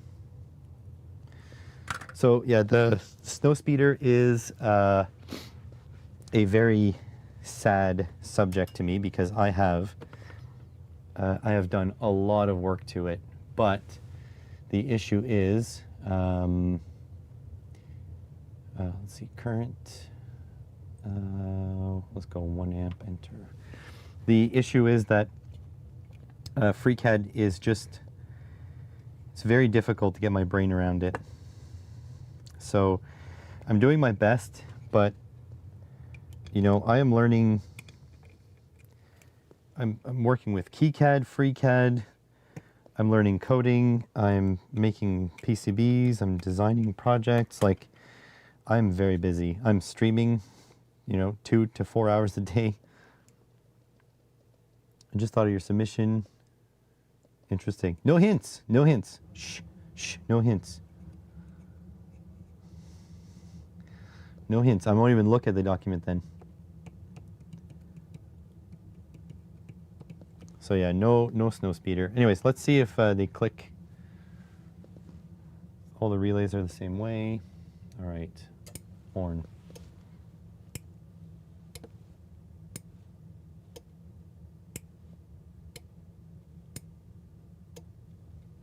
Do I only have 2 turn on?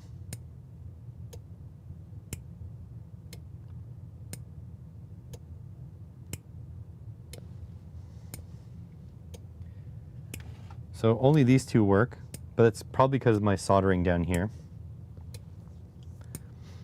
I don't know if you can see that, by the way. Yeah, so these 2 don't work, so the definitely my driver needs to, there's a problem with my drivers, 100%. We've been down this road on the first one. Thank you. I appreciate everyone submitting suggestions. Some poor soul is gonna have to read through them, so be nice. Come on, you piece of shit. Why were you so good before and now you don't good no more? There we go. All right. Let's grab a ground. Okay, that works.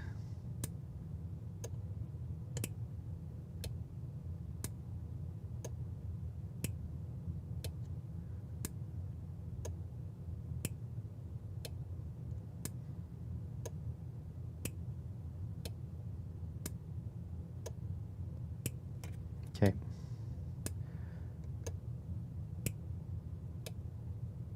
That works. So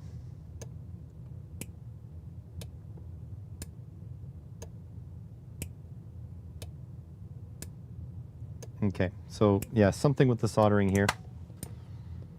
That's fine.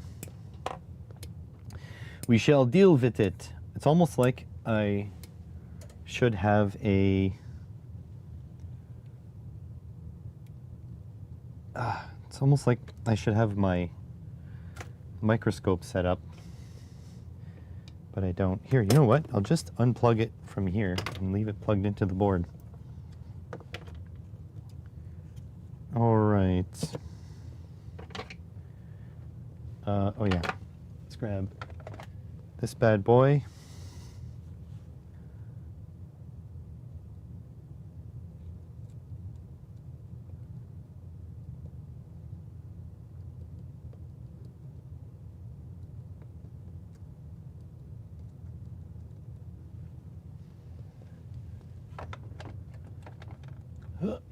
Okay.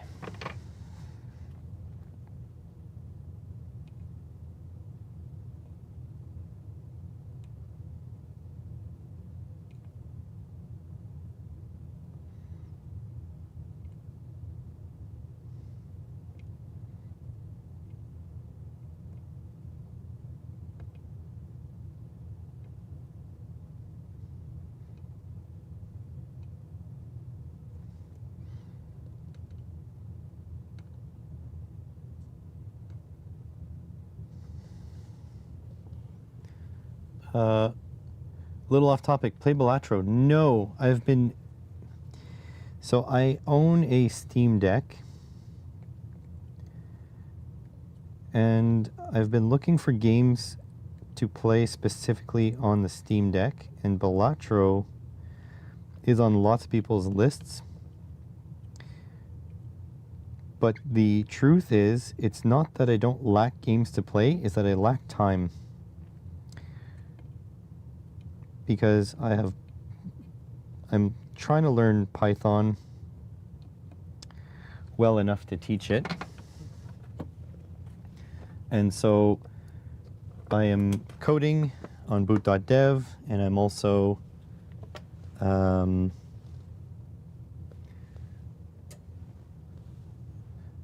reading a Python book. Oh yeah, this won't work.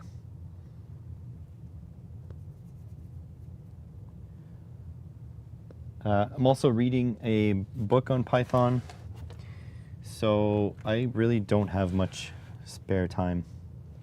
But do you play it? Apparently it's very, very good.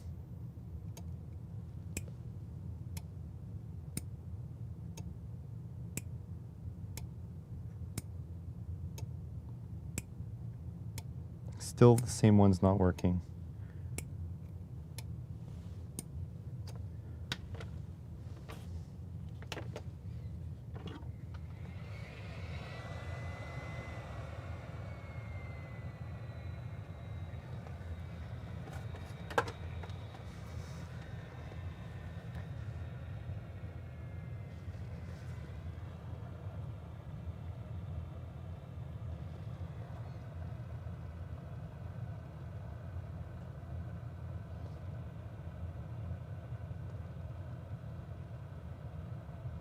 Yeah, the LEDs have been tested.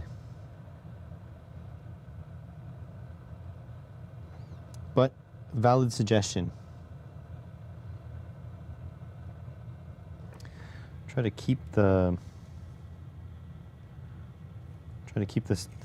flux from coming off the components.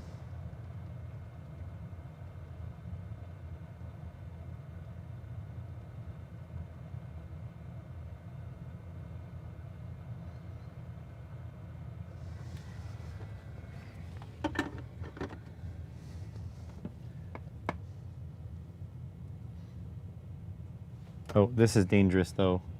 Maybe I shouldn't use a metal block. Design your IDE from the ground up for beginners in children's Python.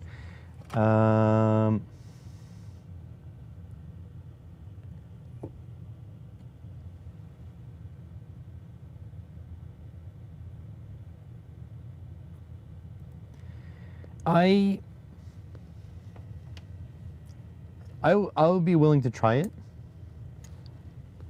but let me say that I am extremely skeptical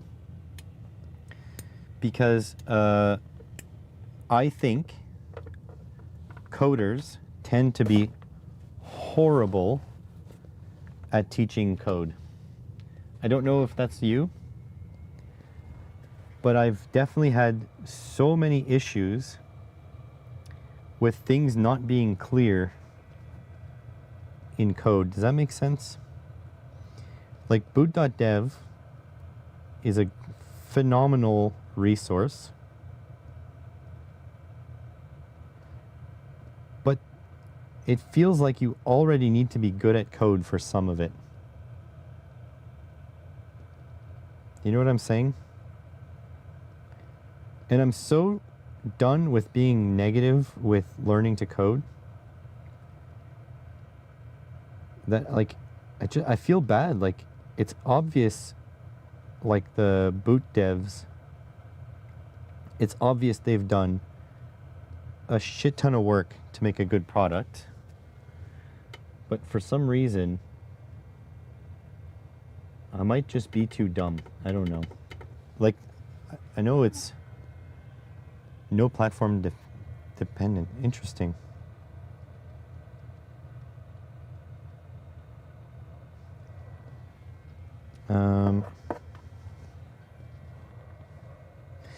I'll tell you, with Boot,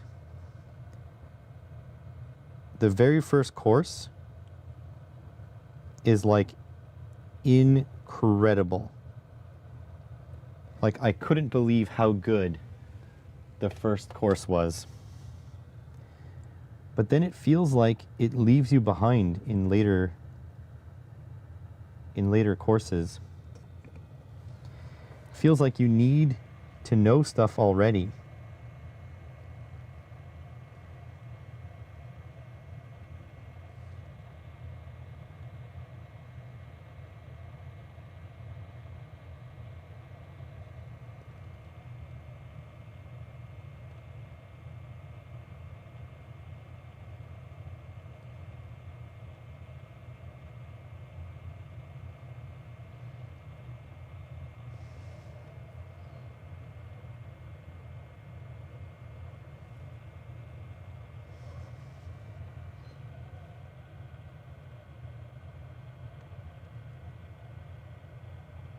Are you using the CLI?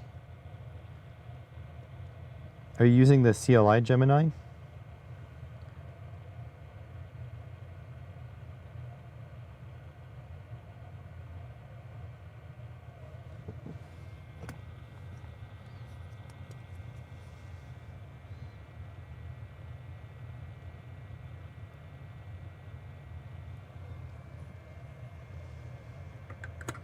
Or are you using the chatbot Gemini?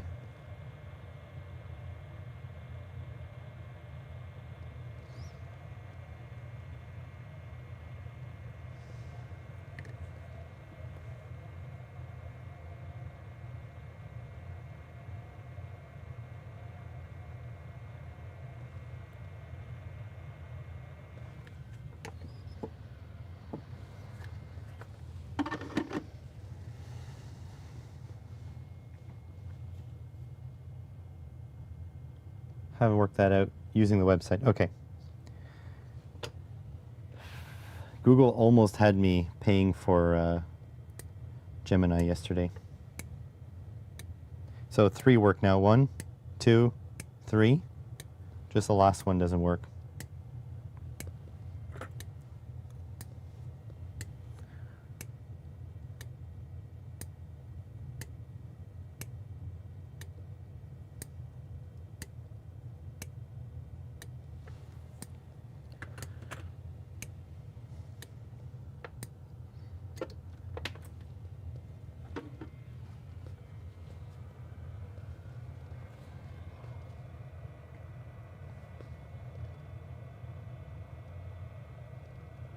You wouldn't do what, put Flux?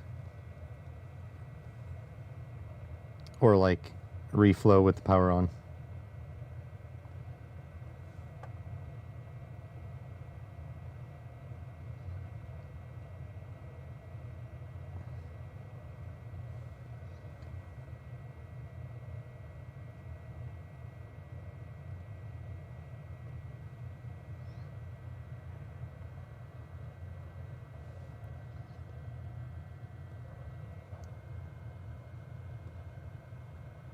I melted the relay a little bit.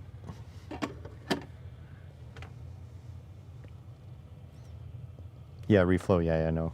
I unplugged it.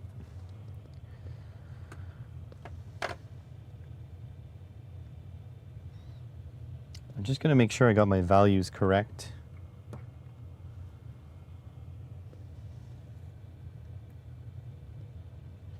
Ooh, that's hot. 102, 102, 471, yep. These are all correct.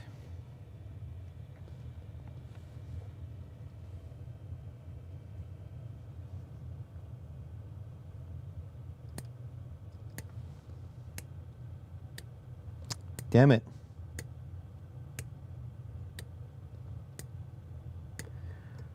What is going on?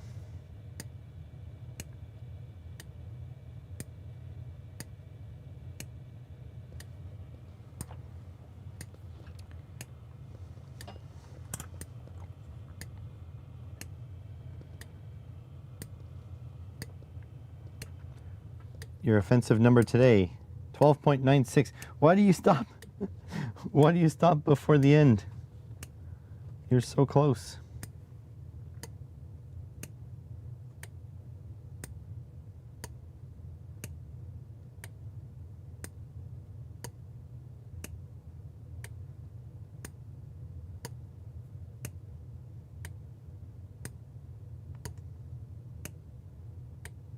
Okay, we have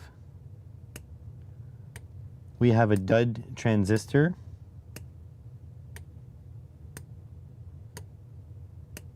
Or we have a dud opto-isolator. Let me bring up the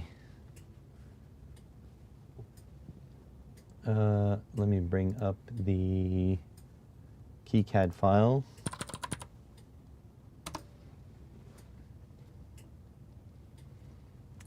Oh, your point is to do 8 miles, not 13 kilometers? PCB editor.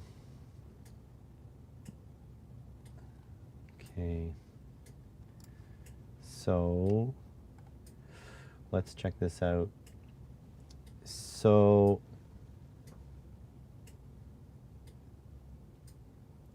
this should get power from this pad. So the upper leg here. So we can check here, here, here, and here.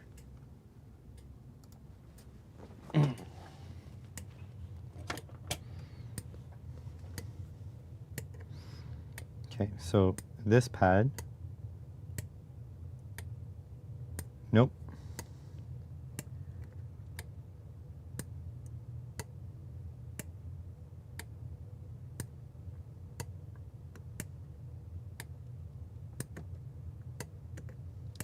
I think the opto is dead. So that side works.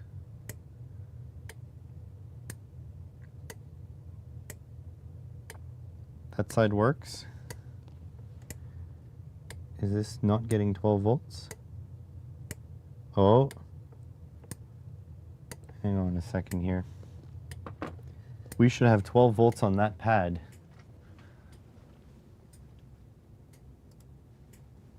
This pad should have a constant 12 volts.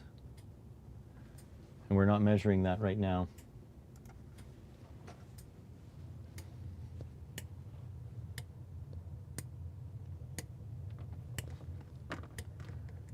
Should be on.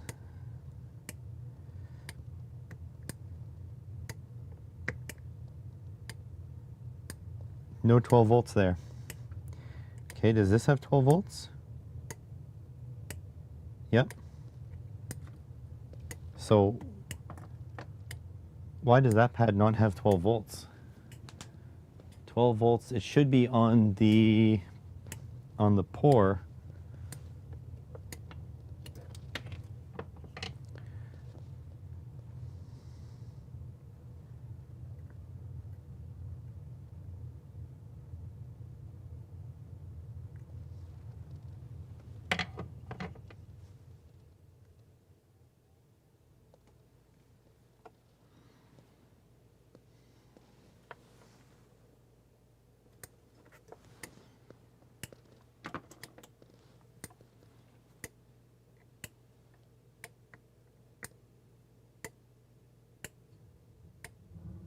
Now it has 12 volts.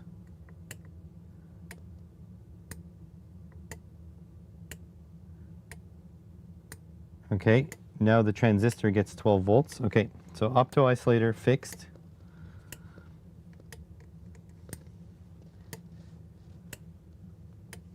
Okay, now this pad should get the 12 volts.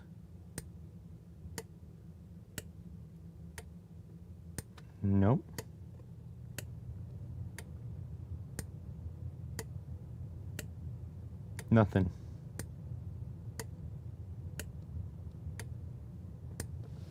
Is it that pad? It is indeed that pad. Wait, well, let's check. Does this pad get 12 volts? Yes. So this pad is not soldered on properly.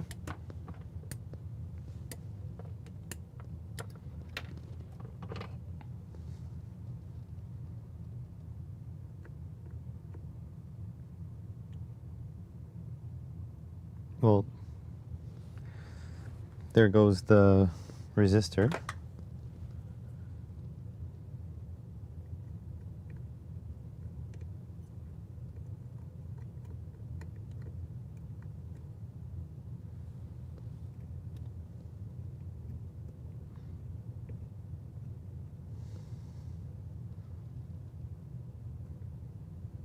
Okay, let's just check if the resistor's pad actually gets voltage.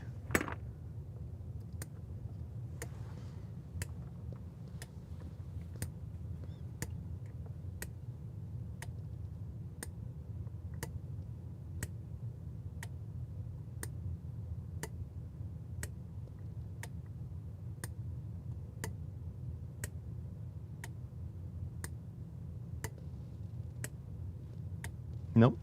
Okay, so that leg for this opto is not soldered down properly.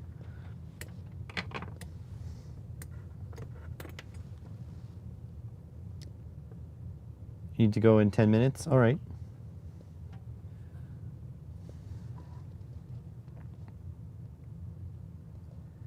Lots of people leaving.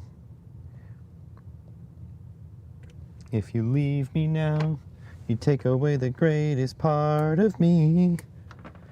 Whoa, please don't go.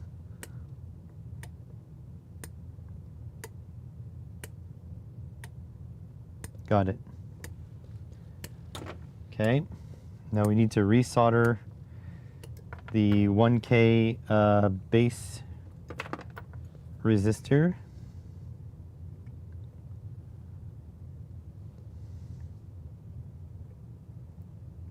It's going to be not as easy.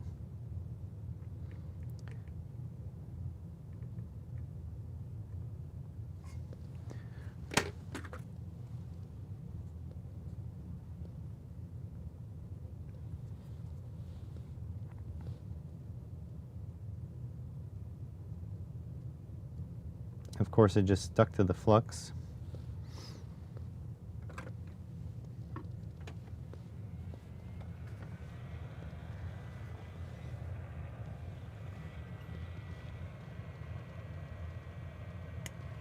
Ooh.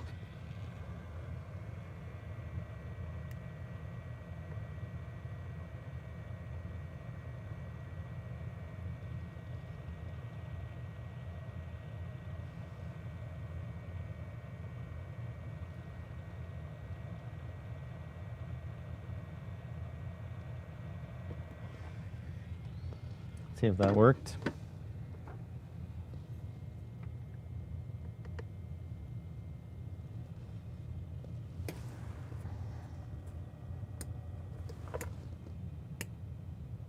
Yep, all fixed.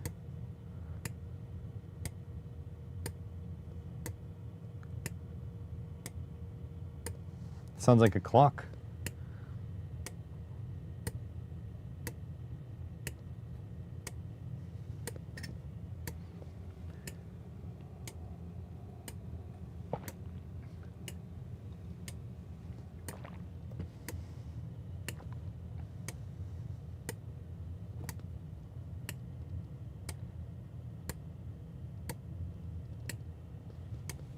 So that's good.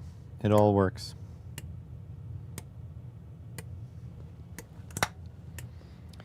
I will send a print.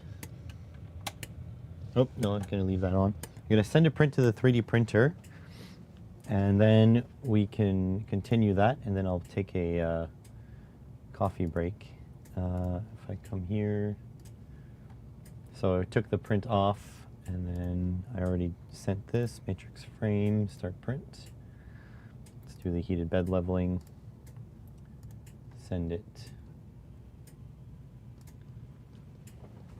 4-bit binary adder. Or it's 4 1-bit adders.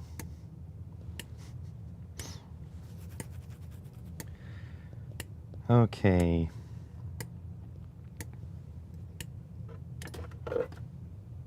Good. Can disconnect this stuff. Alrighty. We need to hook on the switch. The material.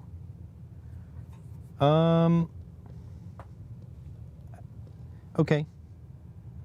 I appreciate you're not criticizing me. I knew. Anyways, first of all, you're allowed to criticize me, so let's just put that out there. You can say whatever you want. I'm not going to be offended. However, I don't see how the material is that bad. Because like, I choose to use this big ass tip. I have a little tip. I hate it. So it doesn't, yeah, it's interesting. First of all, I didn't take it personally. So let's just put it that way. We're fine. You and I are fine, and we'll always be fine. And second of all, I just I like my equipment. I don't know why you're teasing my boy. That soldering iron has been there through thick and thin. You know? Just like if you were to insult one of my viewers, I would feel just as, be like, what, why are you doing that? You know what I mean? Let's see, 4 of these. Bad Mama Jamas. 4. Also, I do a lot of things because I'm hard-headed. Like, for example, this switch, I know I should solder it from the back, but I like soldering it from the front. Like so. And then like so.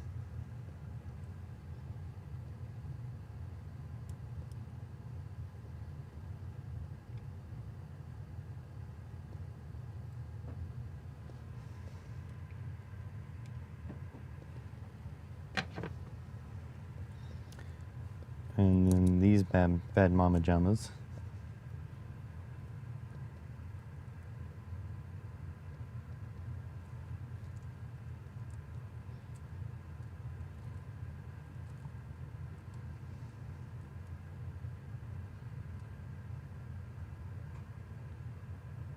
This one is a casting imperfection, makes it hard to slide in.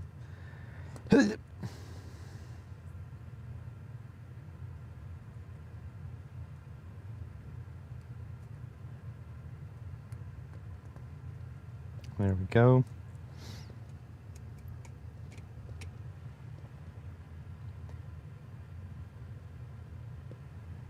The issue is not the fact that it's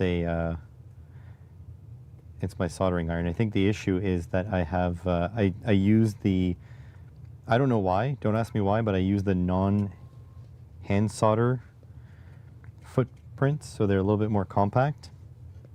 I usually use the hand solder ones, which have a smaller footprint, but I didn't this time, and I don't know why.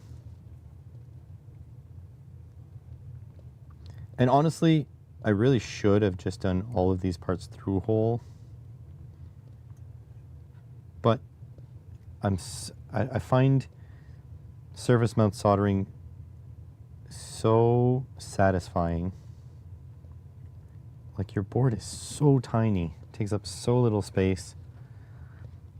So yeah, most of this is self-imposed.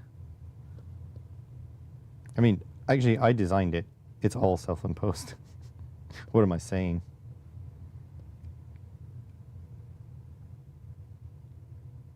I also did things like I didn't put thermal reliefs on the ground plane because I wanted the most current. But what I could have done is just set thermal reliefs for the resistors because they really don't matter for current, but I didn't do that.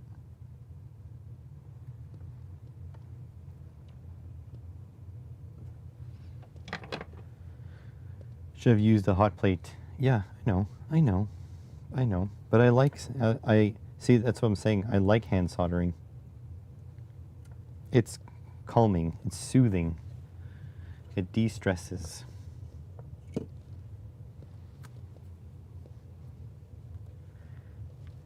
Okay, so that should be good. So we can work on the software on this now.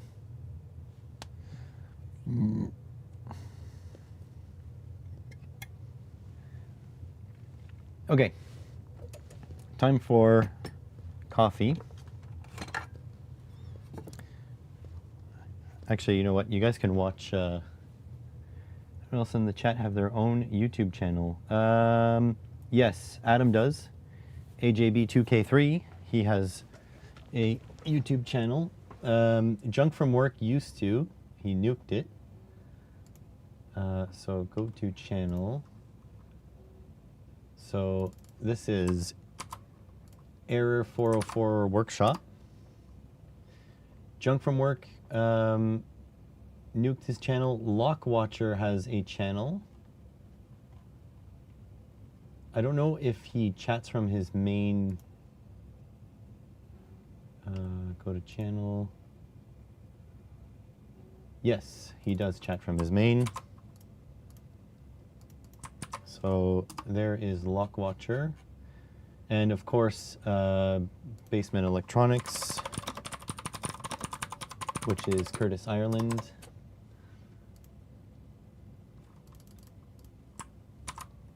Here's his channel. Am I missing anyone? ITT says she's going to make a channel, but I think she's too afraid of people criticizing her soldering equipment. I keep pushing her. I keep pushing her to start her channel, but it's not something you can push. I think I covered everybody, right? MT, do you have a channel? Go to channel. No.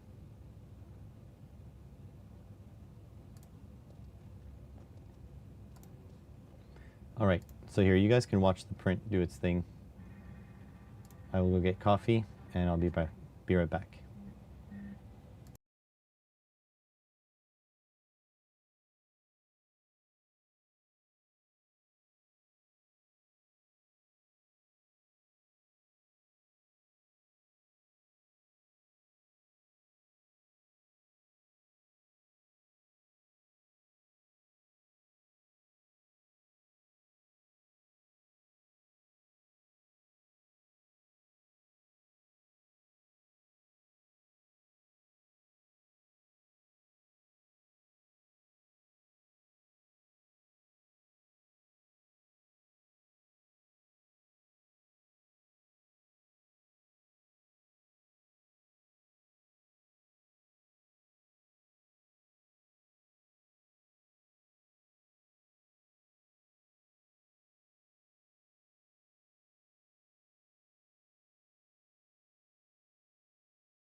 I am back. Adam, how did you break Google TNC? Is it because you had your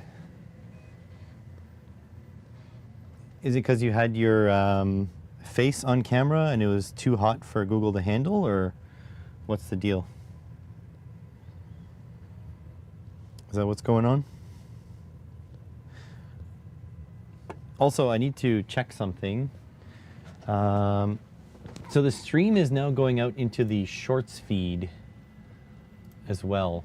If I go here, how do I do that? Shorts, can I search?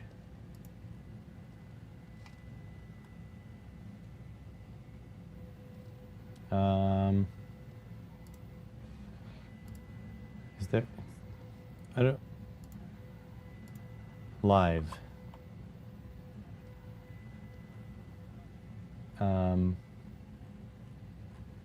So I don't even know how to get it.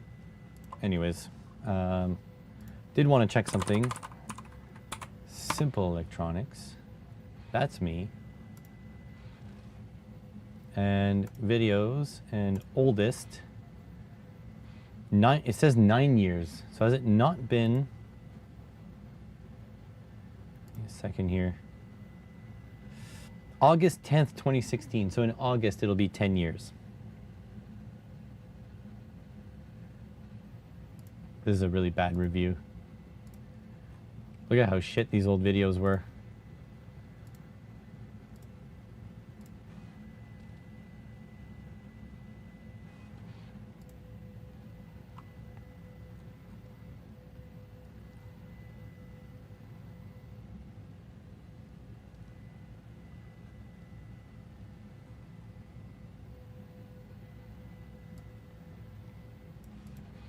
Interesting.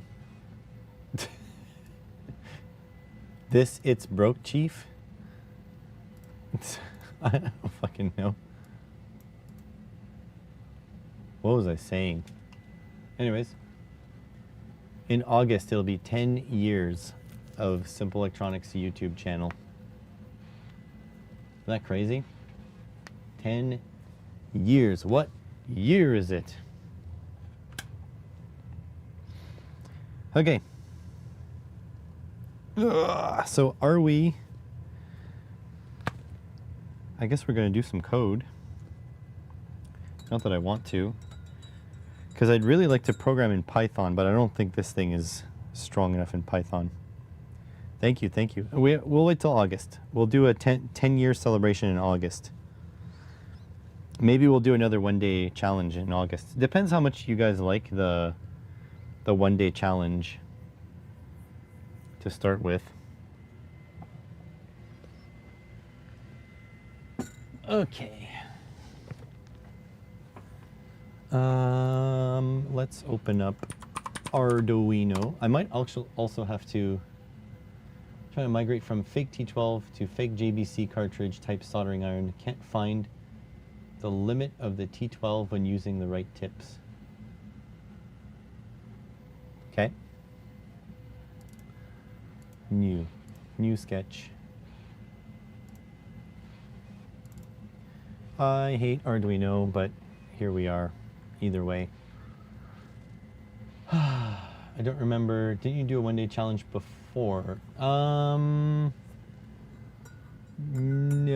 I did a soldering race with Drunk from Work, who was just in chat. If I go here, the live.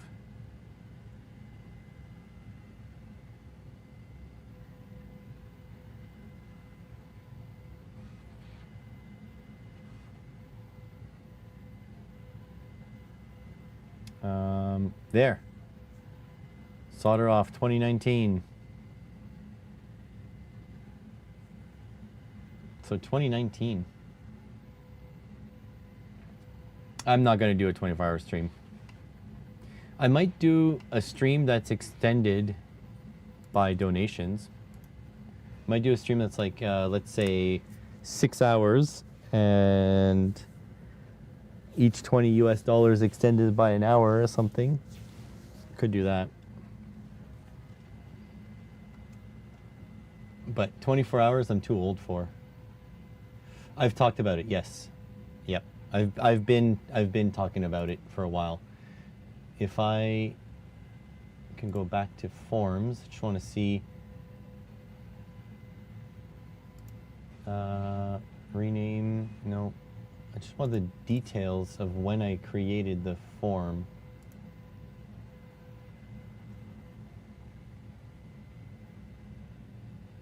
I don't think settings.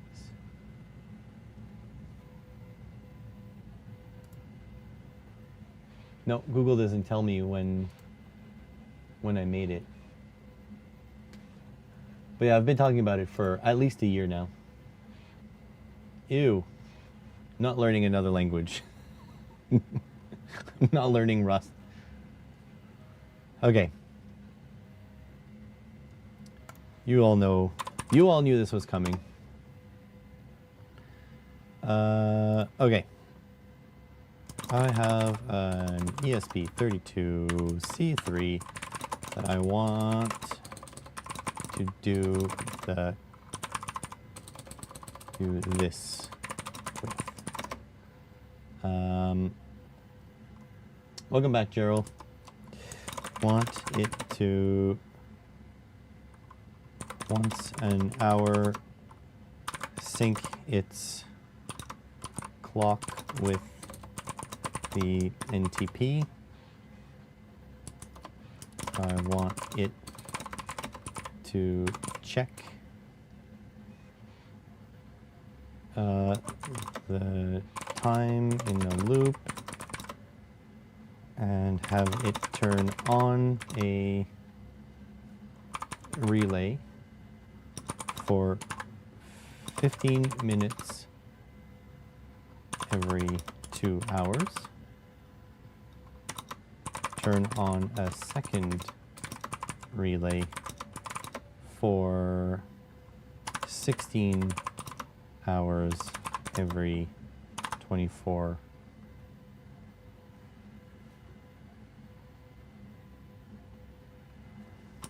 hour period. And also to turn on a third relay for 15 minutes every hour or so. Stretch goal would be a Wi-Fi, page, an HTML page that is network accessible, where these times can be set and modified and overridden. Double stretch goal to click a button. Nothing better than 240p and 4G. Yeah, that sucks. Double stretch goal to click a button to wake up an I2C OLED to see stats.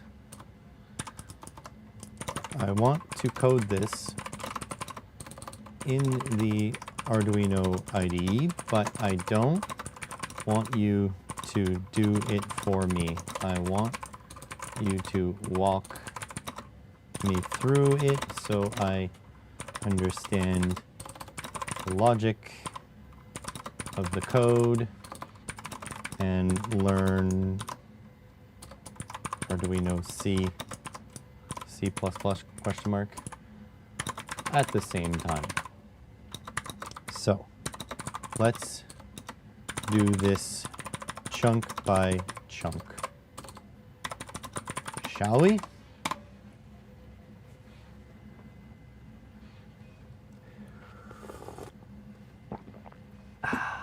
Oh, I forgot to tell it that I have, hold on, stop. Also, I have the physical layout and PCB done and soldered. I just need the coding part. Thanks. There we go.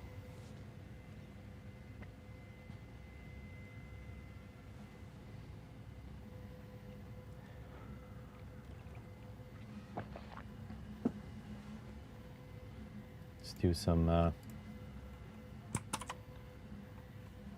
this action.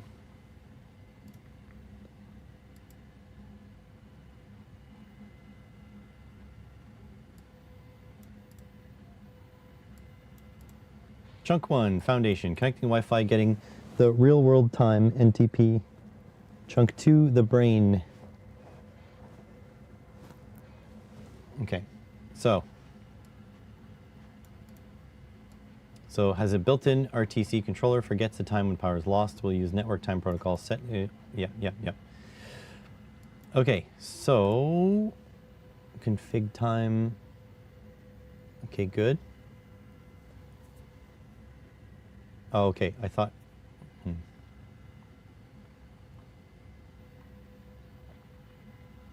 Okay, I thought we were doing this together. I thought we, whatever, I don't want it to regenerate. Okay, so here's the problem. I don't want to give you guys my SSID and password. Okay. Here is problem 1. I am live streaming currently to 10,000 viewers. They don't need to know. So I don't want to put my and is it SSID?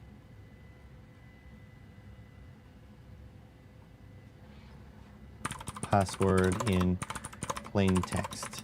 Can I just make them be variables on another file and import them as just variables, like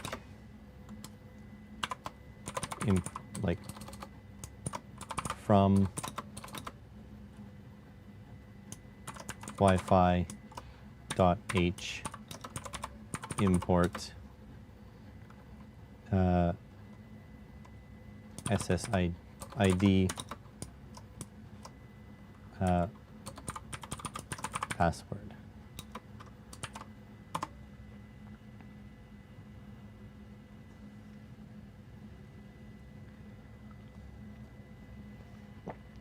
Very smart move, yes. Header files.h include the command, copy paste content of the file, main code. Just below the magnifying glass, see a small down arrow, 3 dots. Okay, I don't know what you're talking about. Just below the magnifying glass. Oh, yeah, this. Click it and select New tab. Okay. Secrets.h. Add your credentials.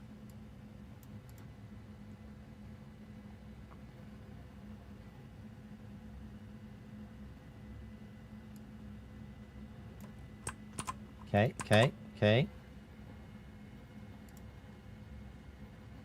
Uh-huh.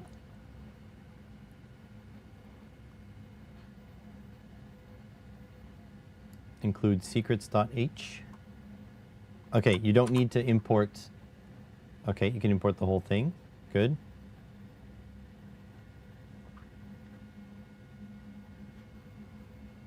Okay. Let's do this. Include secrets.h. I'll send you away. check my Wi-Fi. Oh, I don't have Wi-Fi. Oh, shit. Oh, no. You're buffering. That's bad. What is my Wi-Fi name? Okay. Interesting.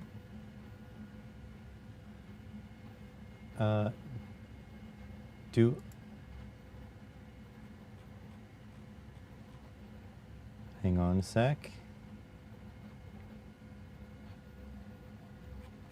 Do I need the quotes? Need the quotes for the string that is my Wi-Fi name, and for that my password, or was that placeholder?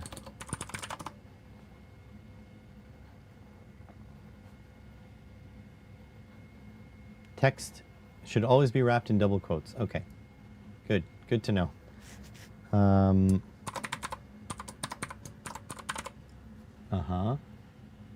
Then here.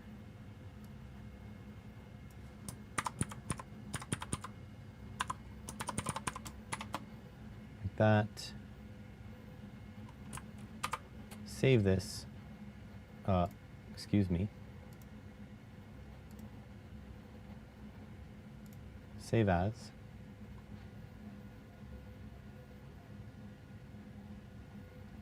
Do we know? New folder. C3P grow. Hang on, guys. I'll send you back.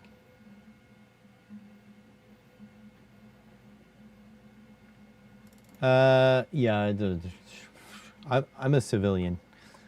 C3P grow. Yeah, I mean, you're not wrong.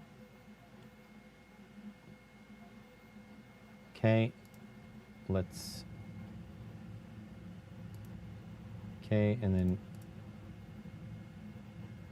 close tab. How do I close this tab? File.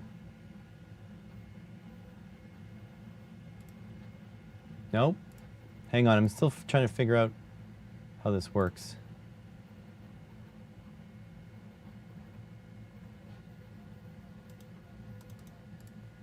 How do I close this tab? You...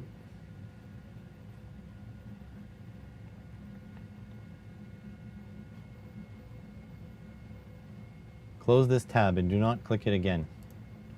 Oh, they just mean don't click the tab. Well, I could do that. And then, where is, there's Gemini. Okay. So there it is, secrets. Don't click up there. All right, so I really wish it didn't do this, but it is what it is. I will ask it to not do that anymore. Okay, so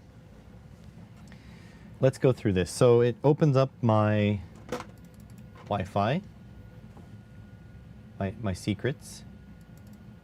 It includes Wi-Fi.h and time.h. Don't know why this one's in brackets.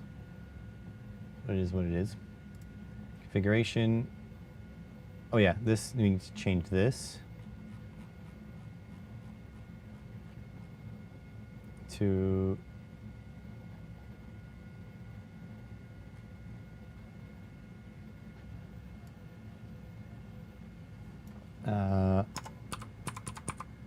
secret underscore SSID, and this will be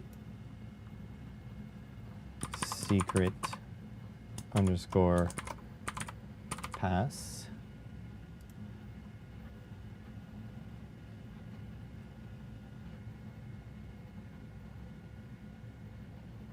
It's GMT -5, that's okay.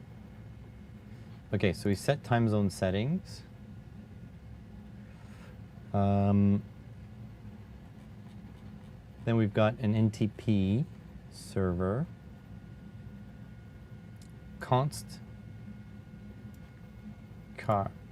const char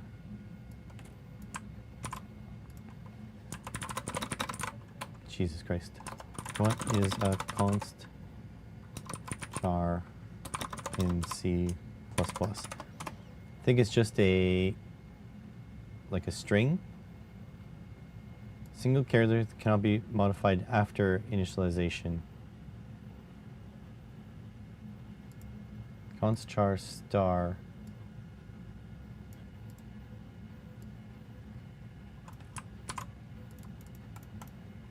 Explain this line of code.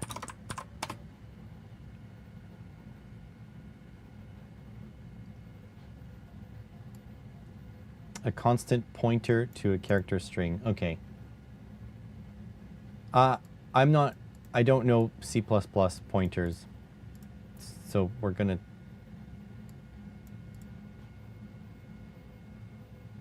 NTP server is the name of the variable. The NTP server address. Okay, good. Okay, so we have these which set the time zone. Then we serial begin, that's normal. Serial print connecting to, no, we're not doing that. We're not printing the SSID. Connecting to Wi-Fi. It thought it was going to be so slick.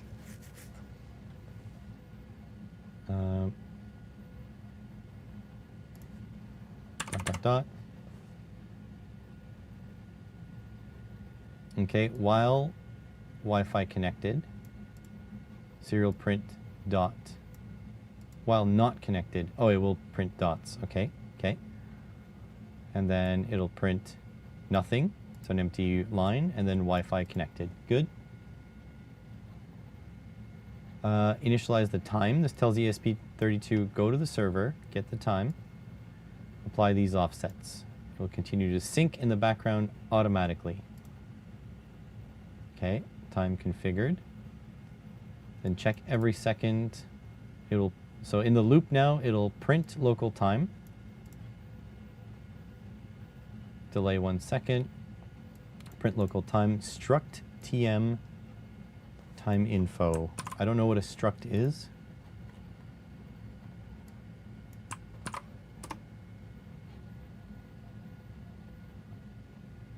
Declares a variable named time info of type struct TM, which is a C structure used to hold broken down time information. Okay. Fills time info structure with the current time data. If it returns false, time has been synced yet. Failed to obtain time, serial print. Okay, so this is simple enough. Let's motherboard and port. Wave share ESP32. It's not 0, it's super mini.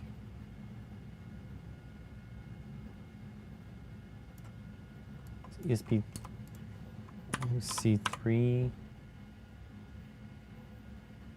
Is it geekable? Let's try that. Okay, let's plug our ESP32.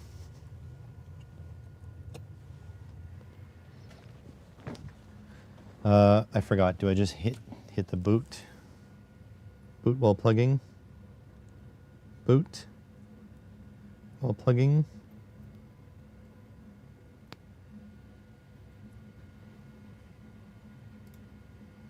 Okay. And wait, what? Okay, why do you do this? Why are you such a piece of garbage? 32C3.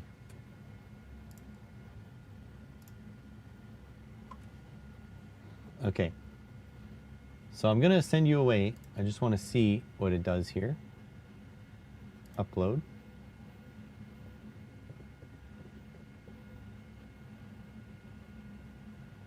Okay. Okay, it doesn't appear to dox me.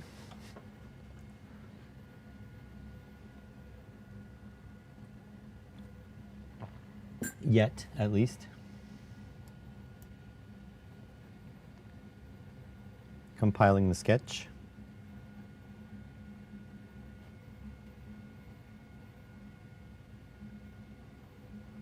This is so slow. Arduino is like unbearably slow.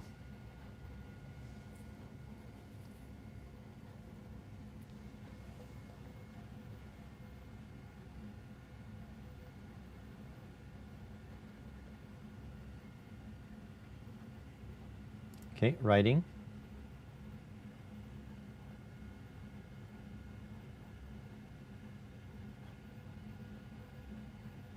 Done uploading. Hard resetting. Okay, tools. Serial monitor.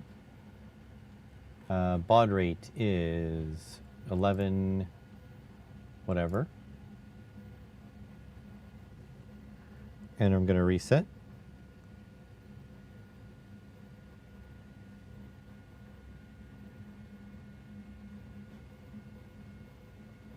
Seems to have nothing happening. I'm going to unplug. I'm going to replug. Time configured. Is this true? Is it currently 10:57? It is. It is. It is working. It is successfully connecting. Now I'm going to cover the Wi-Fi. I'm going to cover the antenna, see if it screws up. Nope. It's fine. Look at that. It's working. Friday, January 30th, 2026, 10:57 a.m. Okay. Okay, so it works now.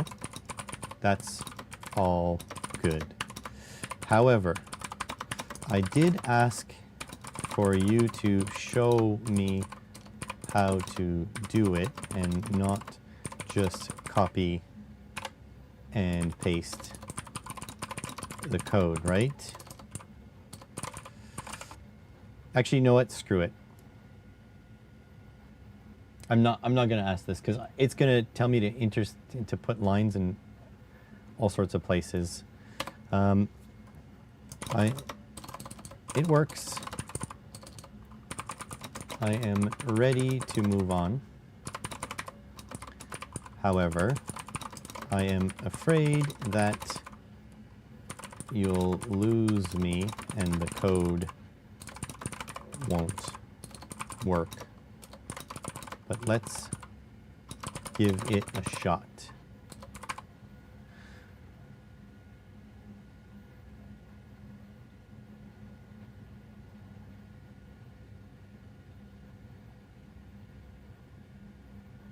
I love that it did the joke of Hunter2 is the password.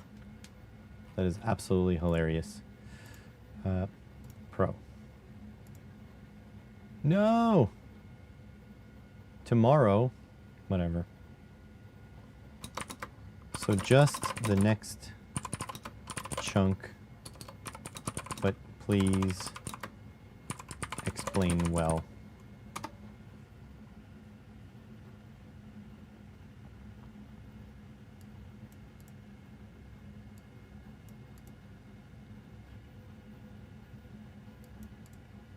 Non-blocking logic. We're going to use the TM struct we touched earlier, built-in structure container that holds TM hour, TM min, and TM sec. The logic plan, relay 1. If we check the current, our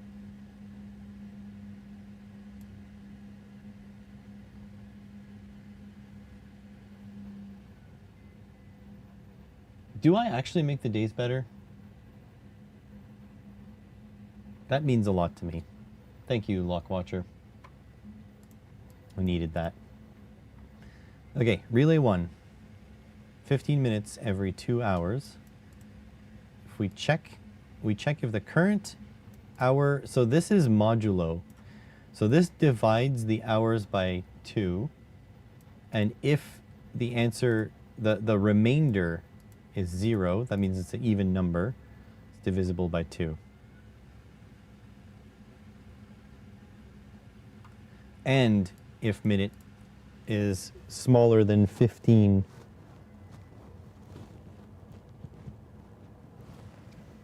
relay 2, 16 hours a day. Check if the current hour is between, say, 6 a.m. and 10 p.m. Relay 3. Okay, so we have our pins. Let's go grab our pins from here.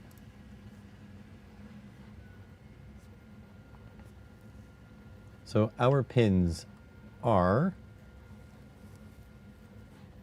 12, 11, 10, 9. 12, 11, 10, 9. 12, 11, 10, 9. 12, 11, 10, 9.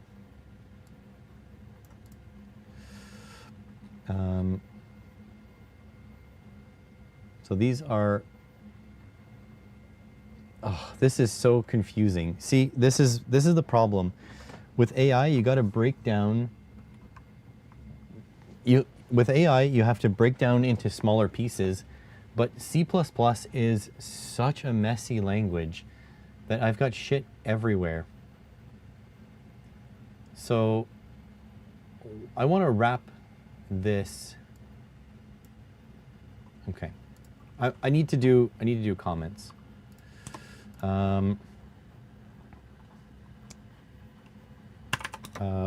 Wi-Fi info is stored in here.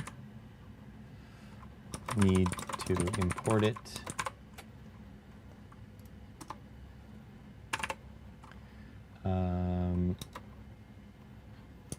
Libraries used for NTP syncing. Okay, that's good.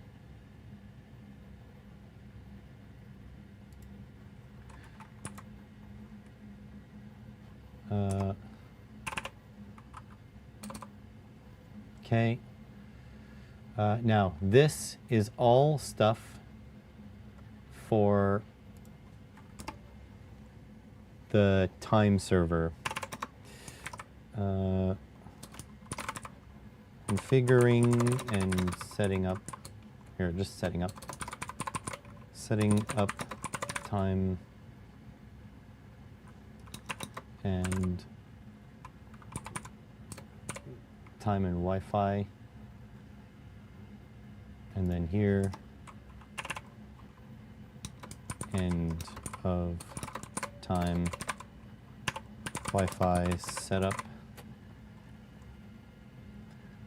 Okay, and now here, setting up ESP32C3 pins.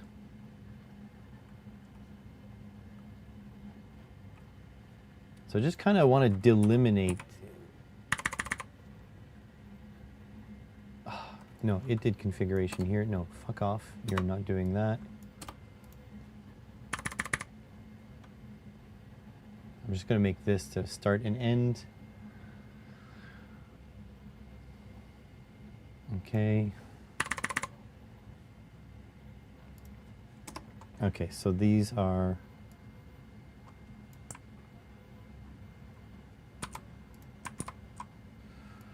And then we're going to copy this. 0 pin. So it is 12, 11, 10, 9. 12, 11, 10, 9. Okay. And setting up SP32C3 pins. Man, there's got to be a better way to chunk this code together, because that looks ass. Okay, in the setup,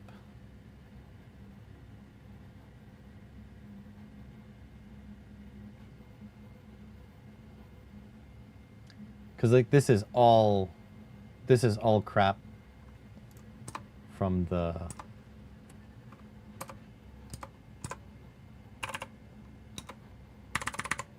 end of setting up time and Wi-Fi stuff, and this is all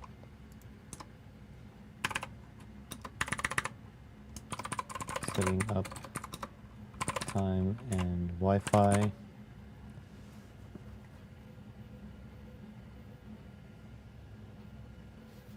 Hey, no, you didn't miss much. The board is working. We are printing stuff. Yep, that's still printing. Board is working. We are working on the code, but I'm trying to do it in a way that I understand it. Does that make sense? Okay, so in the setup now, this looks like ass. Wish there was a better way to chunk the code. Whatever. Initialize ESP32 C3 pins.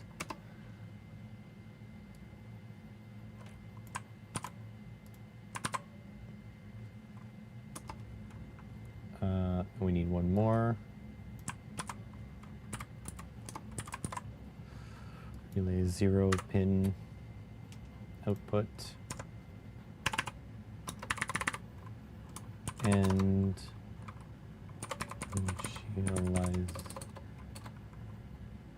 initializing ESP32 C3 pins. I wish I could like color code my stuff. Anyways, void loop.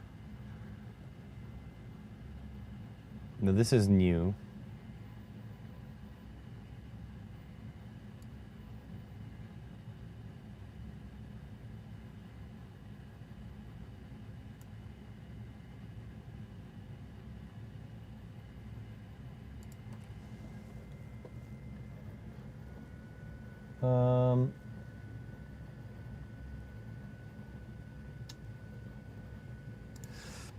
I think you're going about this all wrong.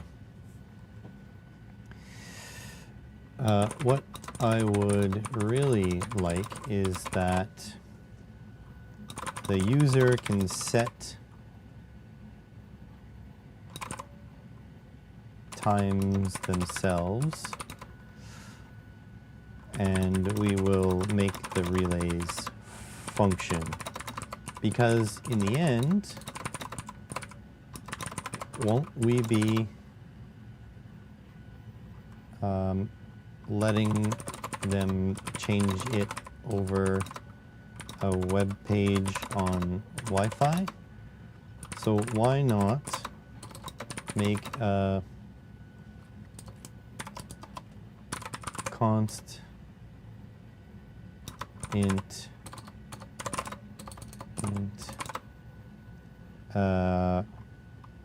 relay 1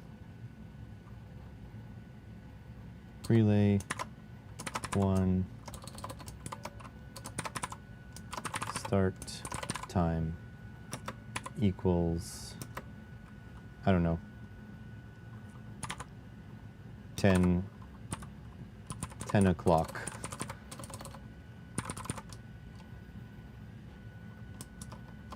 Or something like that, and then the ESP would just run the relay for 15 minutes at 10 o'clock, and then 15 minutes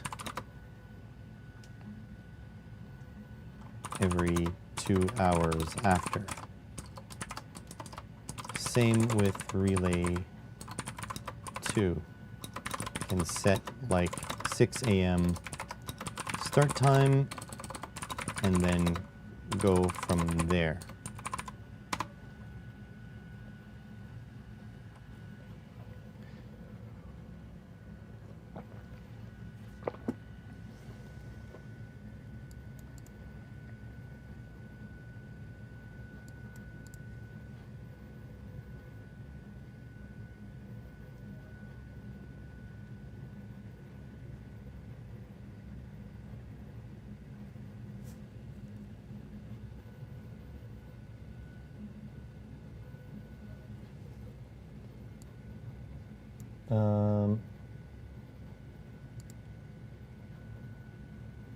Okay, but wait.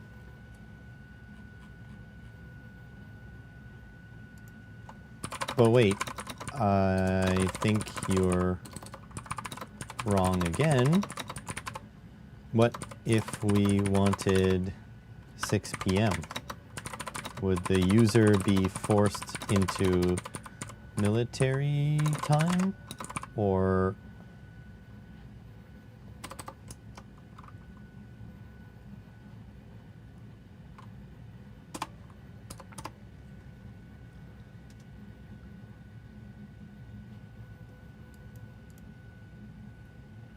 computers love 0 to 23 because the math is clean. Humans mostly prefer 12 hours, separating them.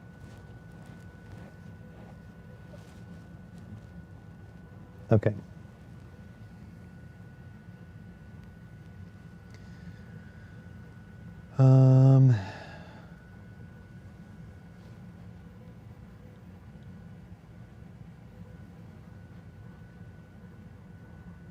No, I'm not ready for the web server. Stop. Can you rewrite what I am supposed to add to my code? By the way, I have 4 pins.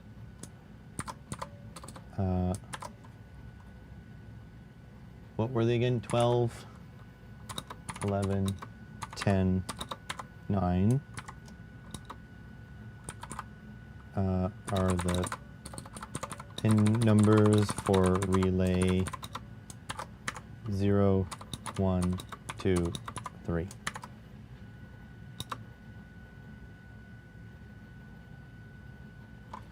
You updated some logic, but I have no idea what is relevant anymore.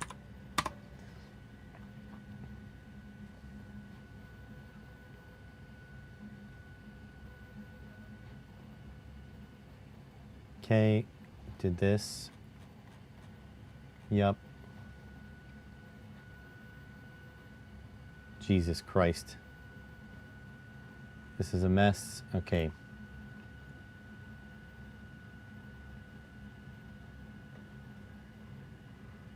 Prefer 24-hour time for setting up schedules and automation. Wish it was the way we all use time. So much less error prone. I agree.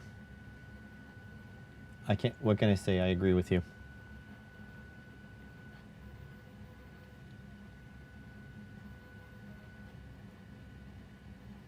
Okay, so I'm trying to decipher 2, 3, 4, setting up the relay schedules. All your clocks and watches are in 24 hours. I only own 1 watch, and it's this one. Did I show you guys this on stream yet? This is a Seiko. Do you see that? Seiko? You see that? It's a Seiko, but what it isn't is a Seiko. This is a cheap AliExpress clone of a Seiko chronometer. And so I wear that sometimes, but I'll be really honest. I want to build a watch. Turns out, thank you. A Faco, yeah, exactly. So it turns out you can buy parts. You can pick your parts. The retro future.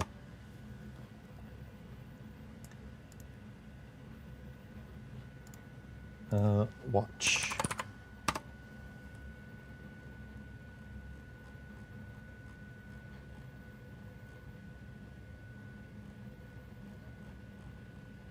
Huh.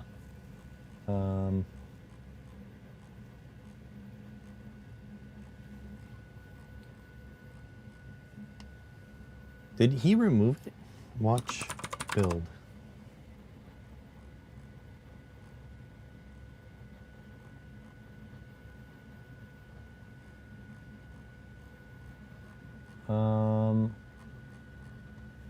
Huh.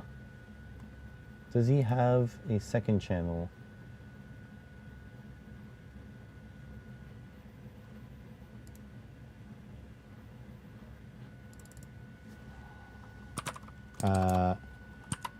Wrist watch. Damn, I don't know where it's gone. This was years ago. Anyways, you can buy parts on AliExpress and build. Yeah, watch is a bad search term, I agree. And you can build essentially like a Rolex clone or whatever, but the cool thing is you can buy these clone Seiko movements, which Seikos are like known for, well, this is 5 years ago. I don't think it's been that long. Seikos are known for like their mods. And you can buy these really good clone Seiko perpetual drives. I don't think it was 5 years ago. I was working with PCBWay at the time.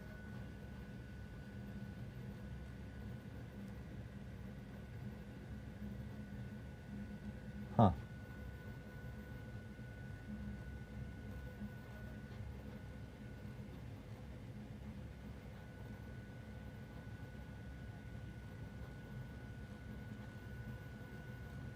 I guess not. Anyways, he built a watch from parts. I'm like 100% sure.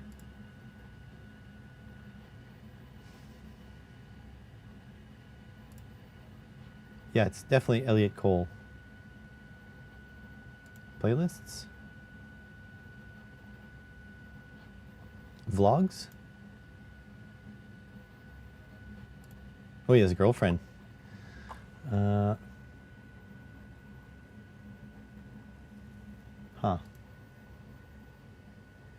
It's literally because of him. It's his fault.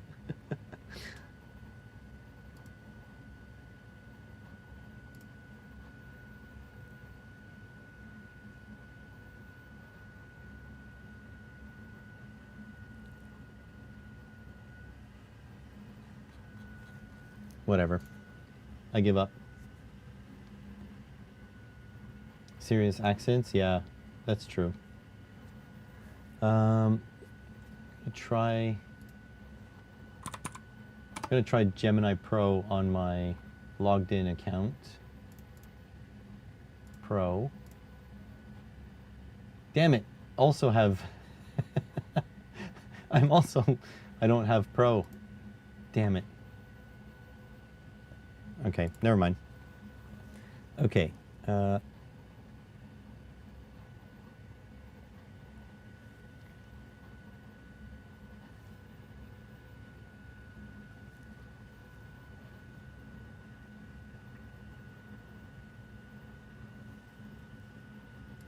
Okay, we're gonna do this.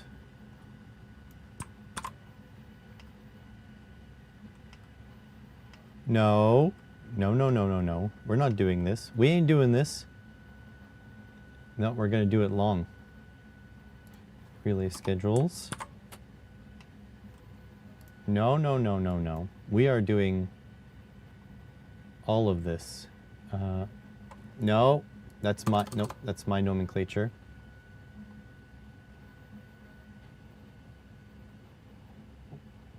No, we're doing durations. No, we're doing all this. No.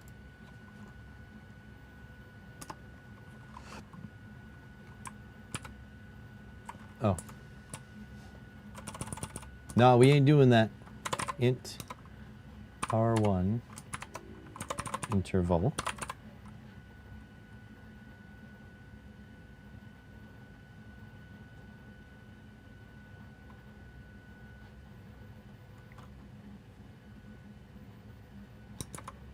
Wait, how come this is 15 and this is, anyways, whatever. I think that's wrong. Interval equals 0.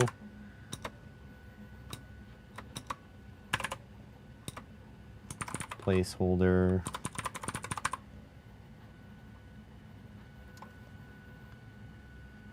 R2 duration.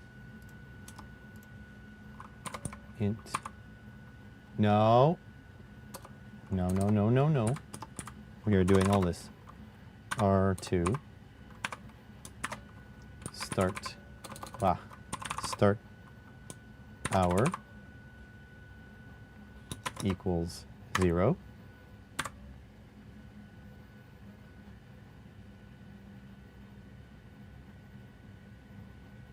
Duration int R2. Oh, we need the interval. Damn it. Int R2 interval equals 1 every 1 hour.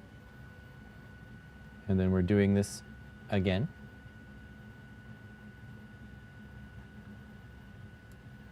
Doing this again.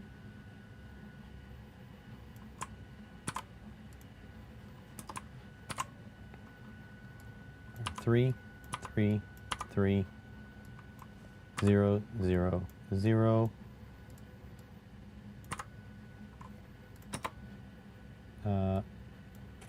Placeholders. Placeholder. This is done. Okay. And setting up intervals. You wear watches with plastic straps. I typically use my phone as a watch. The interesting thing is I like the mechanics of a watch. And people, I was gonna go car shopping, and people 100%, salespeople, they 100% treat you better if they think you have more money. 100%. Okay, how come we don't have the config time? Connect to Wi-Fi. Oh, here.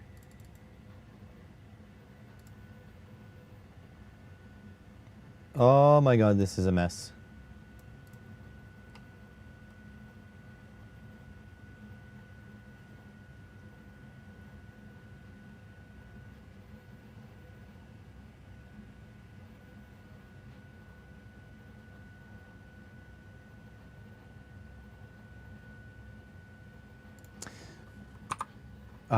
I don't. This is a mess.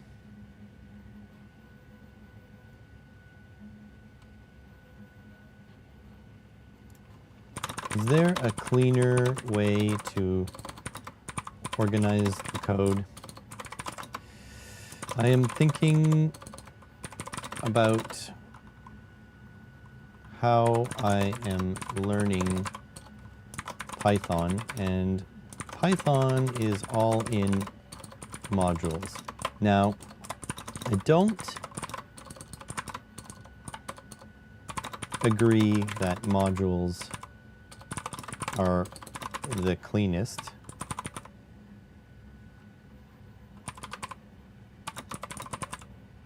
But this code is an absolute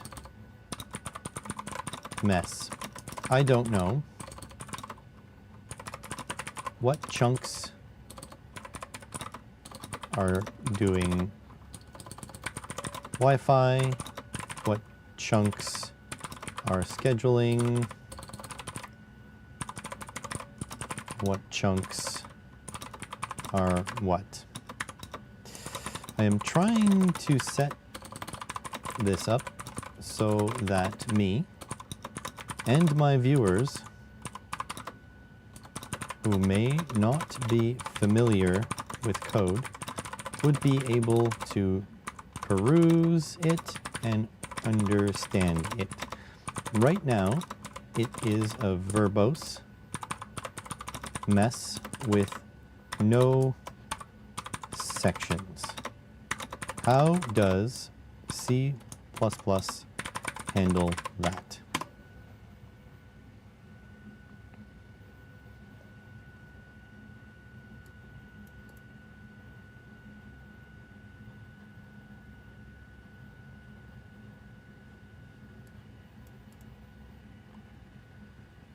Executive Summary, main tab.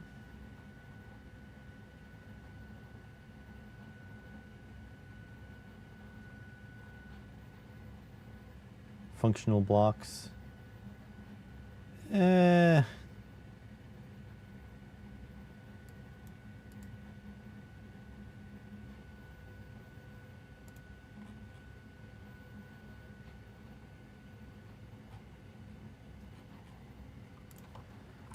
That doesn't...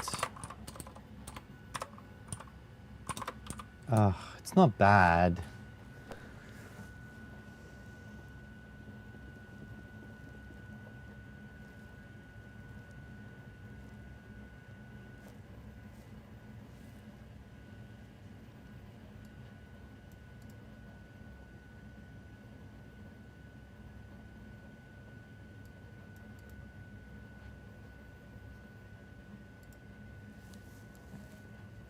Their own named functions.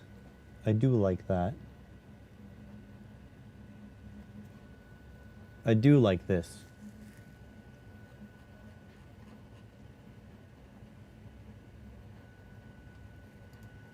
Not structs.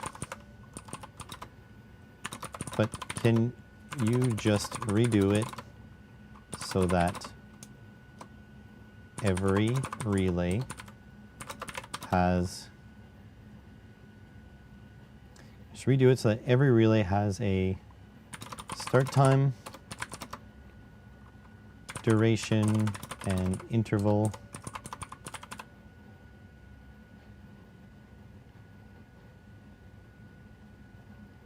So that the setup is fully user configurable and we don't need to refactor later.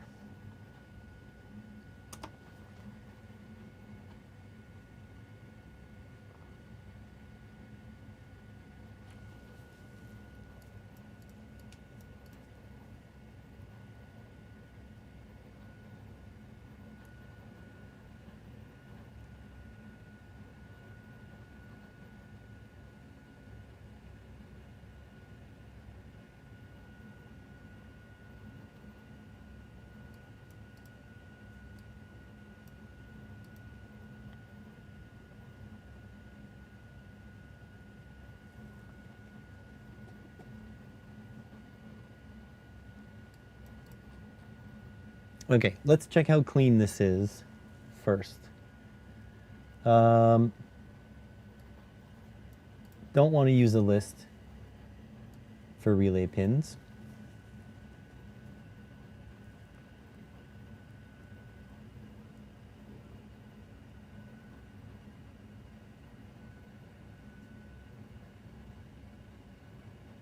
Setup hardware. There's no process relay, update relays, connect Wi-Fi.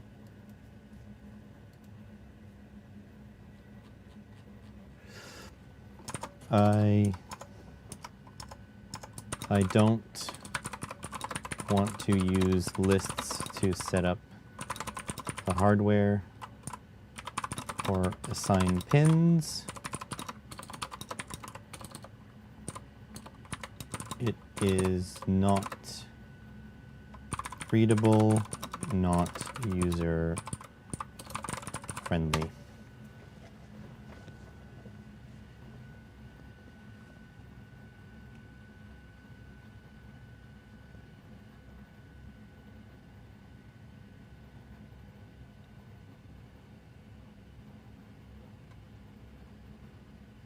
This seems better.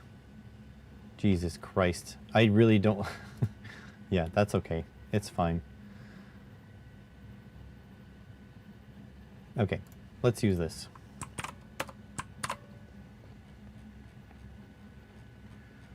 Let's see if this all breaks.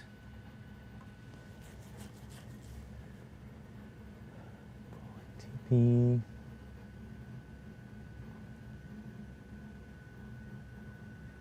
Struck TM now. Don't know what the hell that means.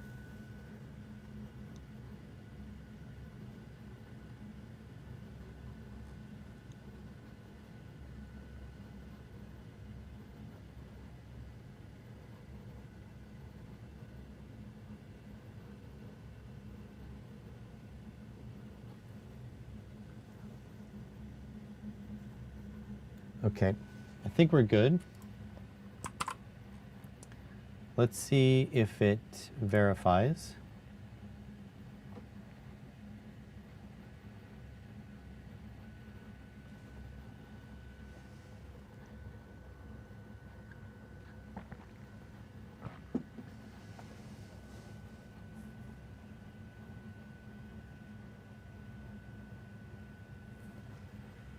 Okay, let's see if it uploads.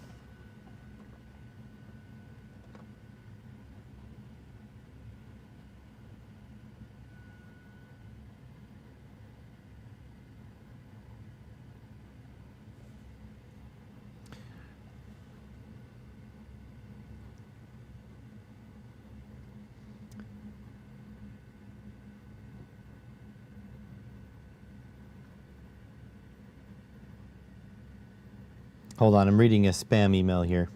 Could be spam.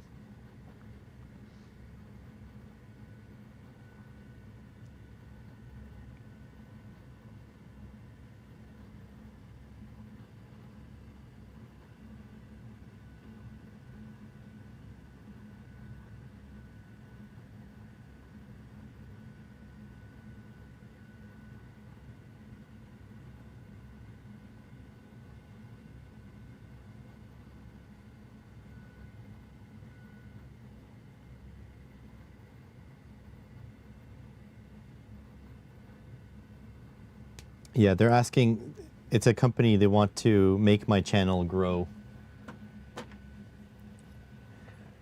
We all know how that goes, right? Boot.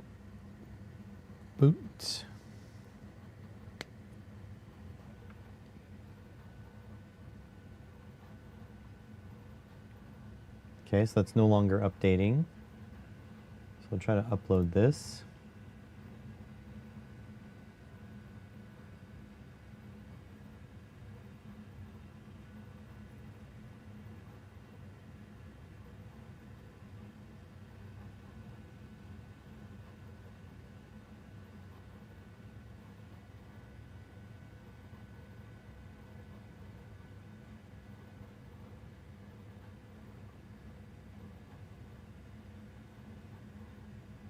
Okay, and if we reset,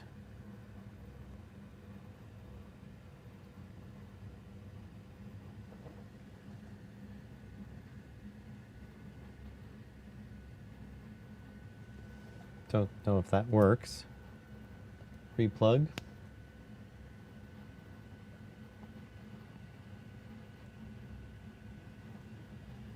Okay.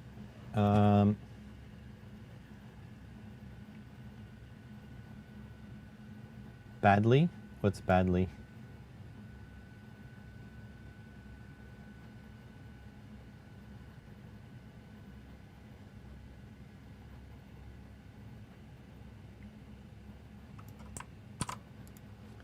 Here is what is being spammed to the serial monitor when I plug in the ESP that you coded.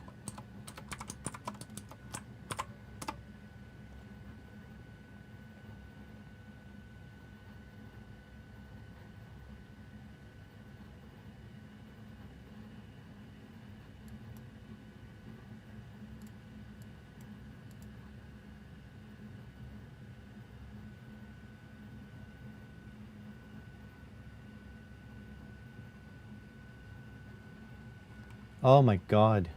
Update your connect to Wi-Fi and setup functions. Connect to Wi-Fi. Do this. Is this included? This is included. Connect to Wi-Fi.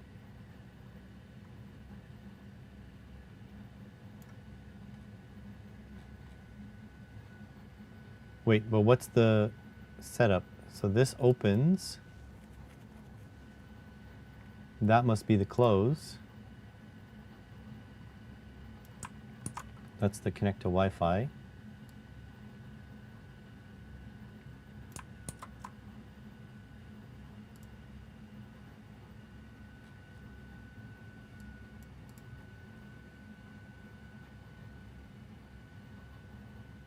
From above, ensure your serial begin very first line in the setup.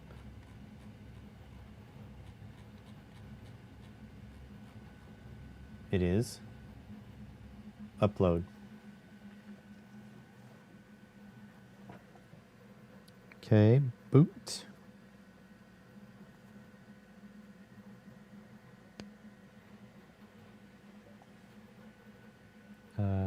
Upload. Yeah, YouTube networks. They have a video. I'm curious what the video is going to say. Here, let me listen to it. Up. What's the link? Yeah, no. The video is linking to something else.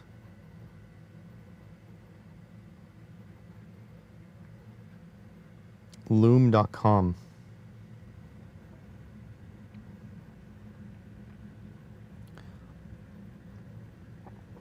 Let me see if I play it on my browser. Hang on a sec here. See if you guys can hear it.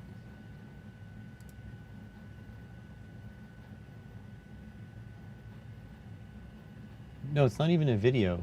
Okay, it's like embedded. It's like a GIF.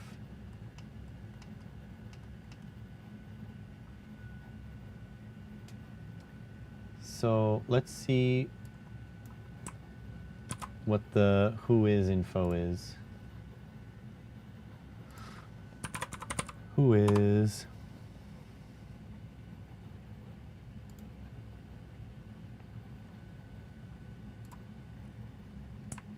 wait, who is lookup? Oh, look. It was just registered last year. Porkbun.com.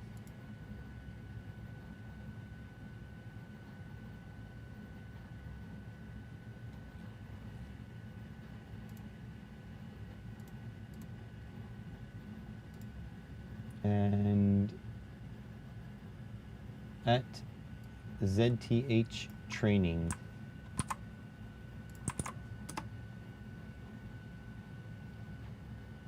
We help you become a standout player. That's the equipment you need to use. A thousand of drills you need to do, it's impossible to know where to start. So today, that all changes because we're entering a new era.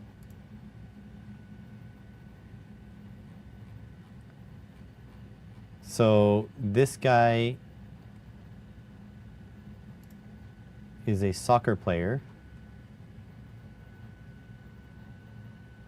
He's not linking to anything, but anyways, that's who he's reaching out to. Let's see what the email address is. Oh no, how am I going to do this? Cars. I think I got them all. Verify.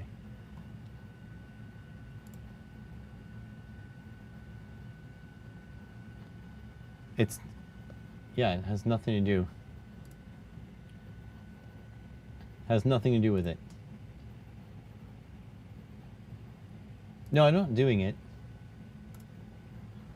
Hi. I'm gonna email them back. If your network is so great,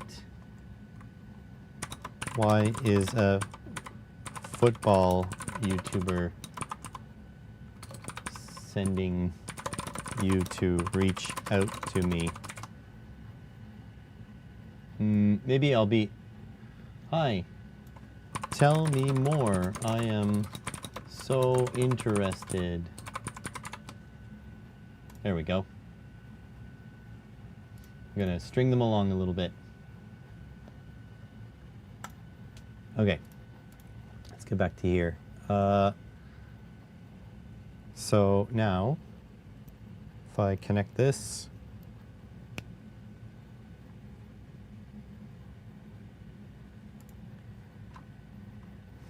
it is still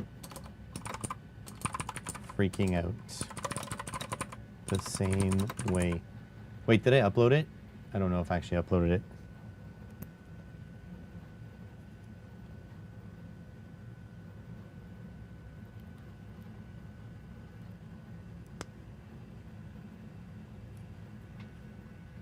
Upload.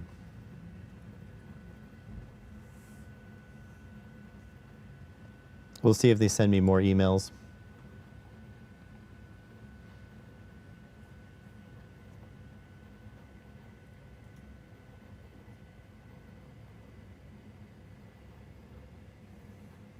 Are you done your doctor's appointment,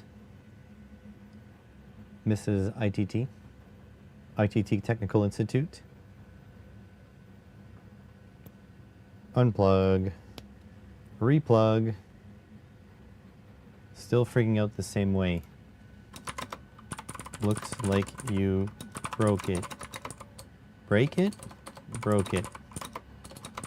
Was working when it needed to print stuff to the serial only.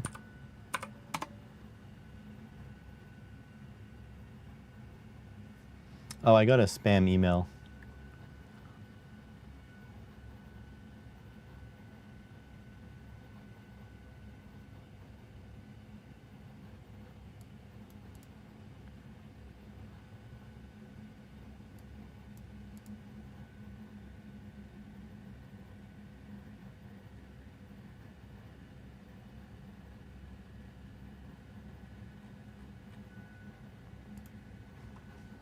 The board is in my hands, so that's not the problem.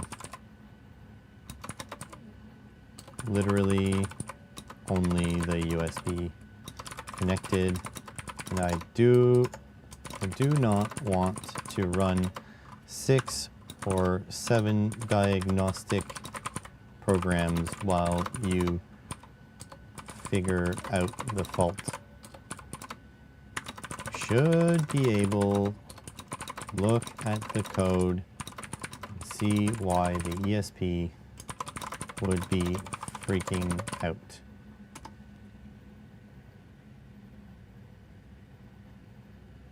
USB CDC on boot enabled. Where do you get that?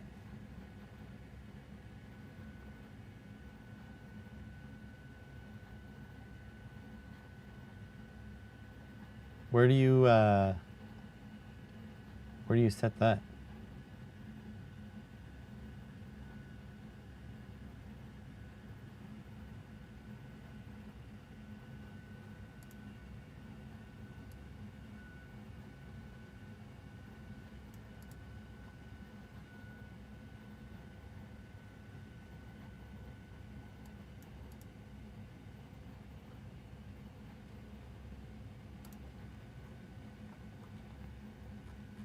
Refined stable code.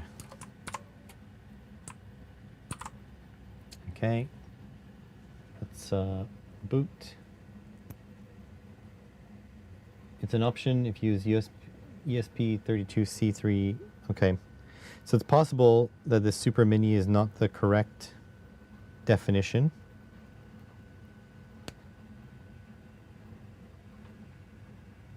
Upload this shit. Better not print my Wi-Fi. What does it say? Ugh, anyways, whatever. I'm not complaining.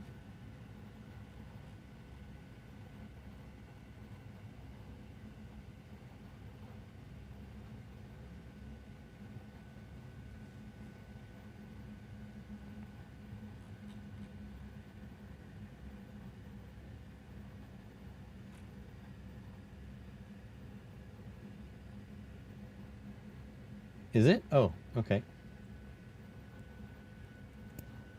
Unplug this, plug it back in.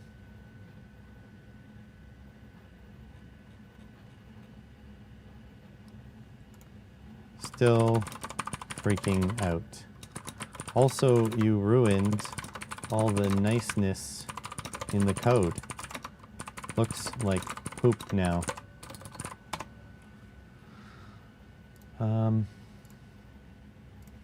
ESP32C3.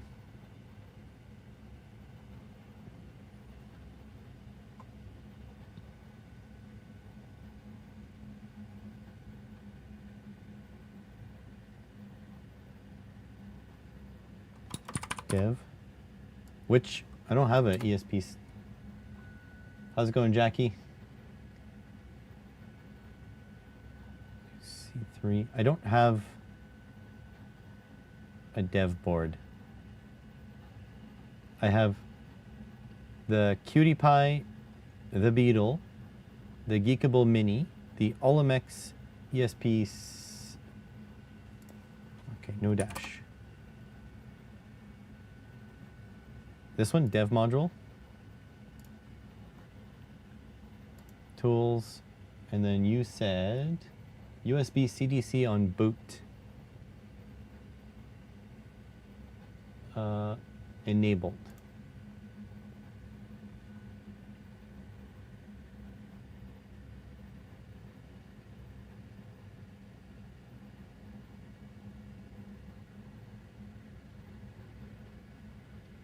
No, get out of here. You don't know shit.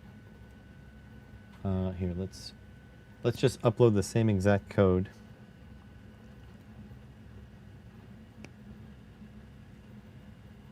Upload. Yes.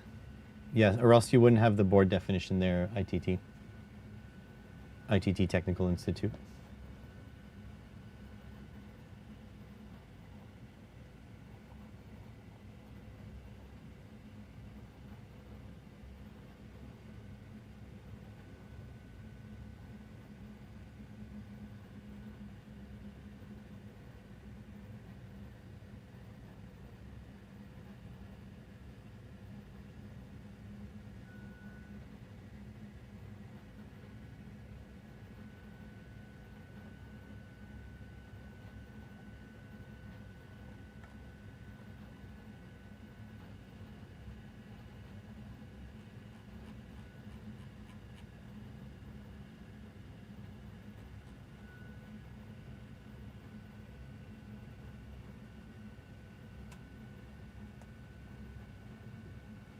Come on. Also, I want the troll to respond, or the people. All right, the spammers.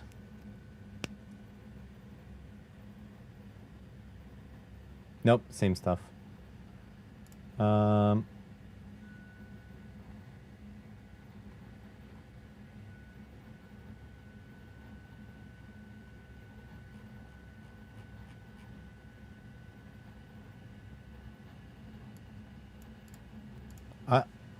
I don't know how many times I have to tell you.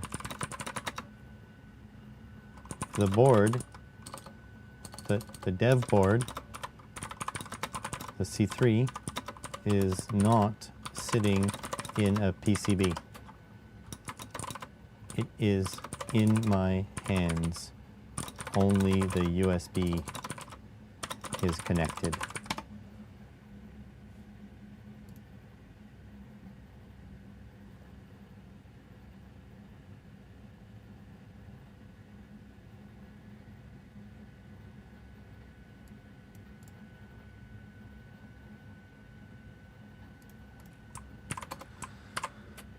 Oh, God. Here he goes. Here it goes again. You know, I really wanted to do this modular so I can understand the code, but it just breaks every freaking time. It just breaks.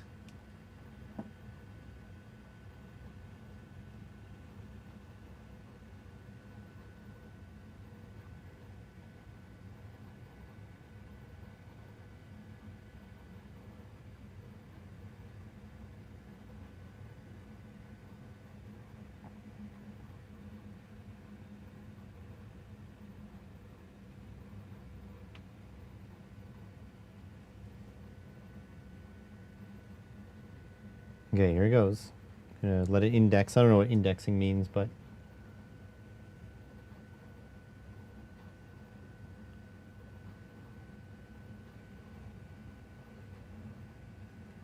all done indexing.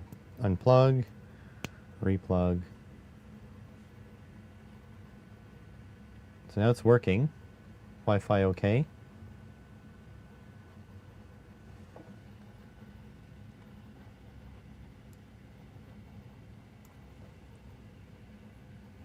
Ah.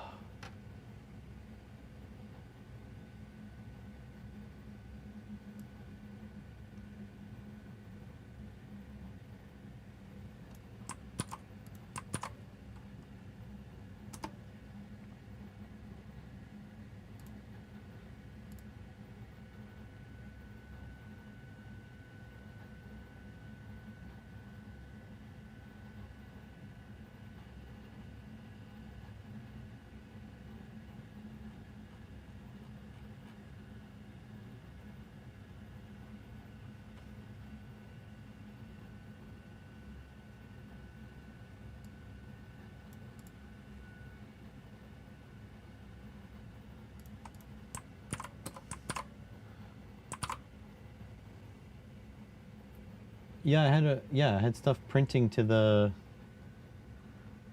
serial.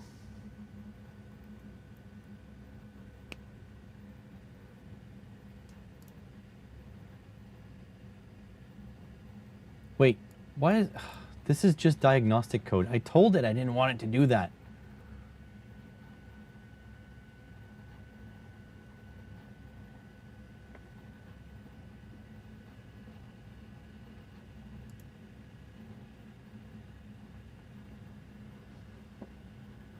Anyways, we only have 6 minutes left, and then we'll have to continue this tomorrow. Also, what's the baud rate? Why is the baud rate different?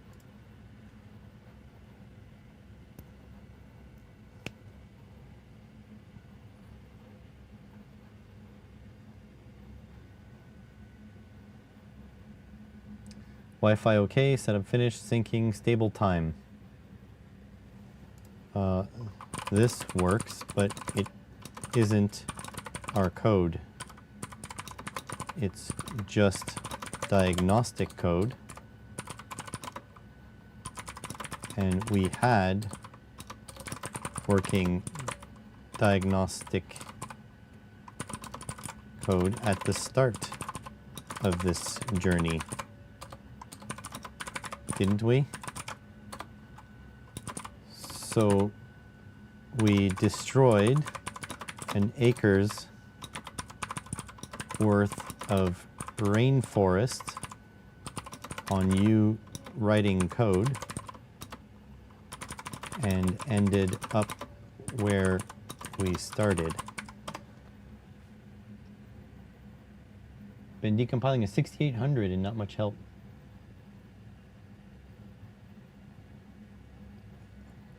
No worries, Gerald. What you see is what you get, right? We took the scenic route through a swamp and ended back at the trailhead. Yeah. It's now where the landmines are. Why? Why do you say that?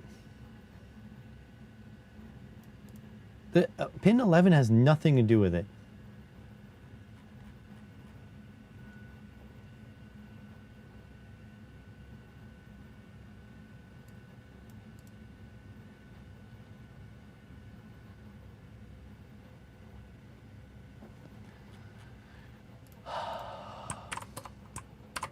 I don't know why I assumed it's pin 11, but anyways, here we go.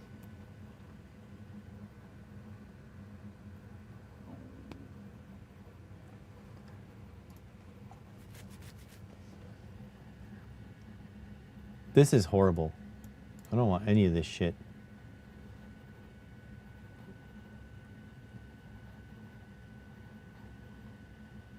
We had nice code before, now it's all ass. And I think you're running out of context window. Your code won't even compile now.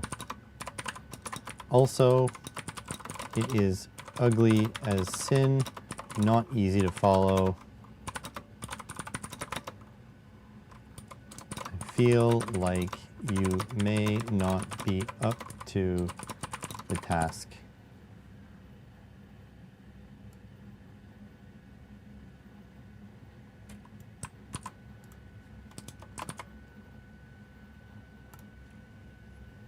The AI.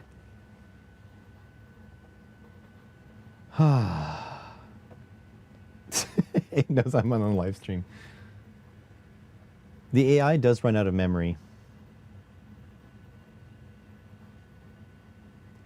Are you kidding me?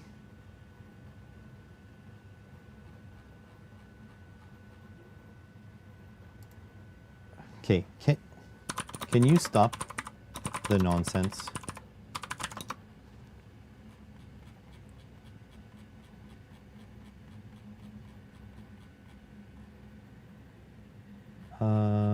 What's this? Should stop the crash. Stay alive version.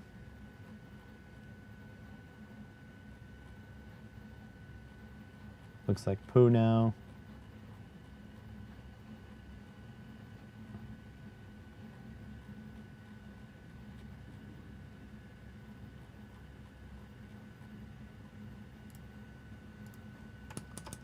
I want the code to look like this, but I want it to work. That's what I want. You seem to be adding stuff that isn't needed, and we're just crashing or having bad syntax. Just take this code that I like and make it work, please.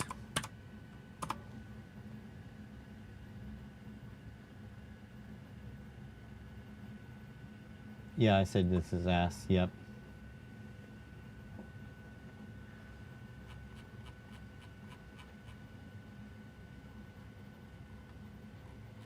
Is this what it generated?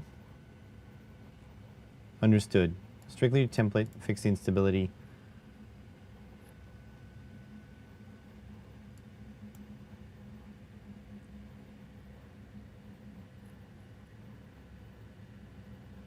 Skip pin 11 initialization, stabilize time struct. Dude, I think you're just making shit up.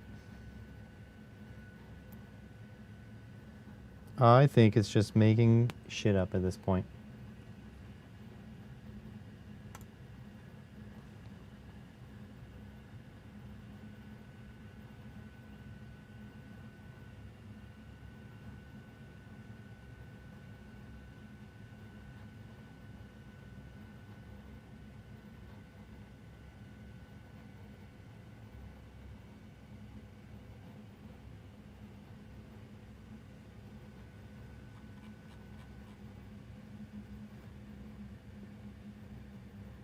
Let's see.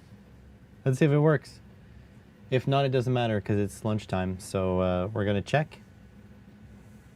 See if it works. I'll let the indexing down. I don't know what the indexing down here means. So, Locke, that's why I'm learning Python. I'm sick of this shit, essentially. All right, here goes. Disconnect. Reconnect. Serial monitor.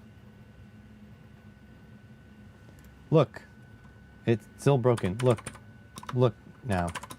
It is still broken, which means your assumption of pin 11 was wrong. So all that drinking water poisoned for nothing.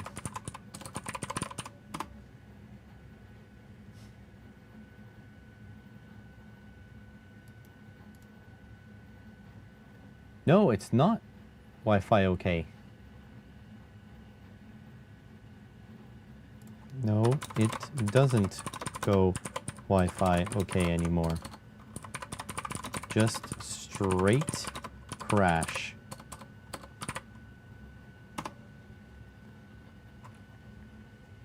Anyways, that's enough for me.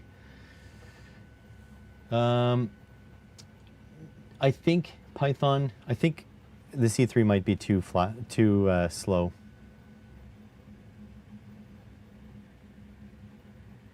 Flash mode, QIO, flash mode, DIO. Okay, let's try that. One last thing. Trying one last thing.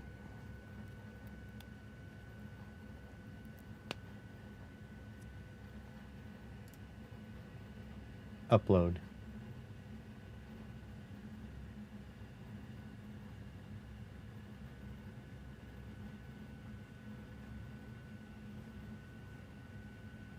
Come on. Come on. Work, damn you. I don't know what QIO means.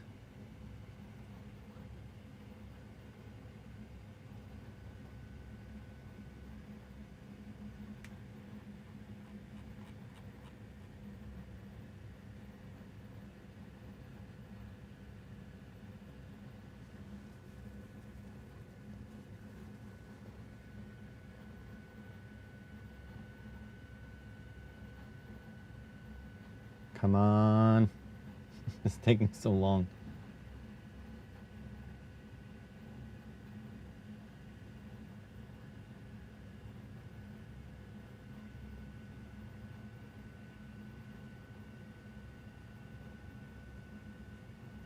Okay, here it comes. You ready?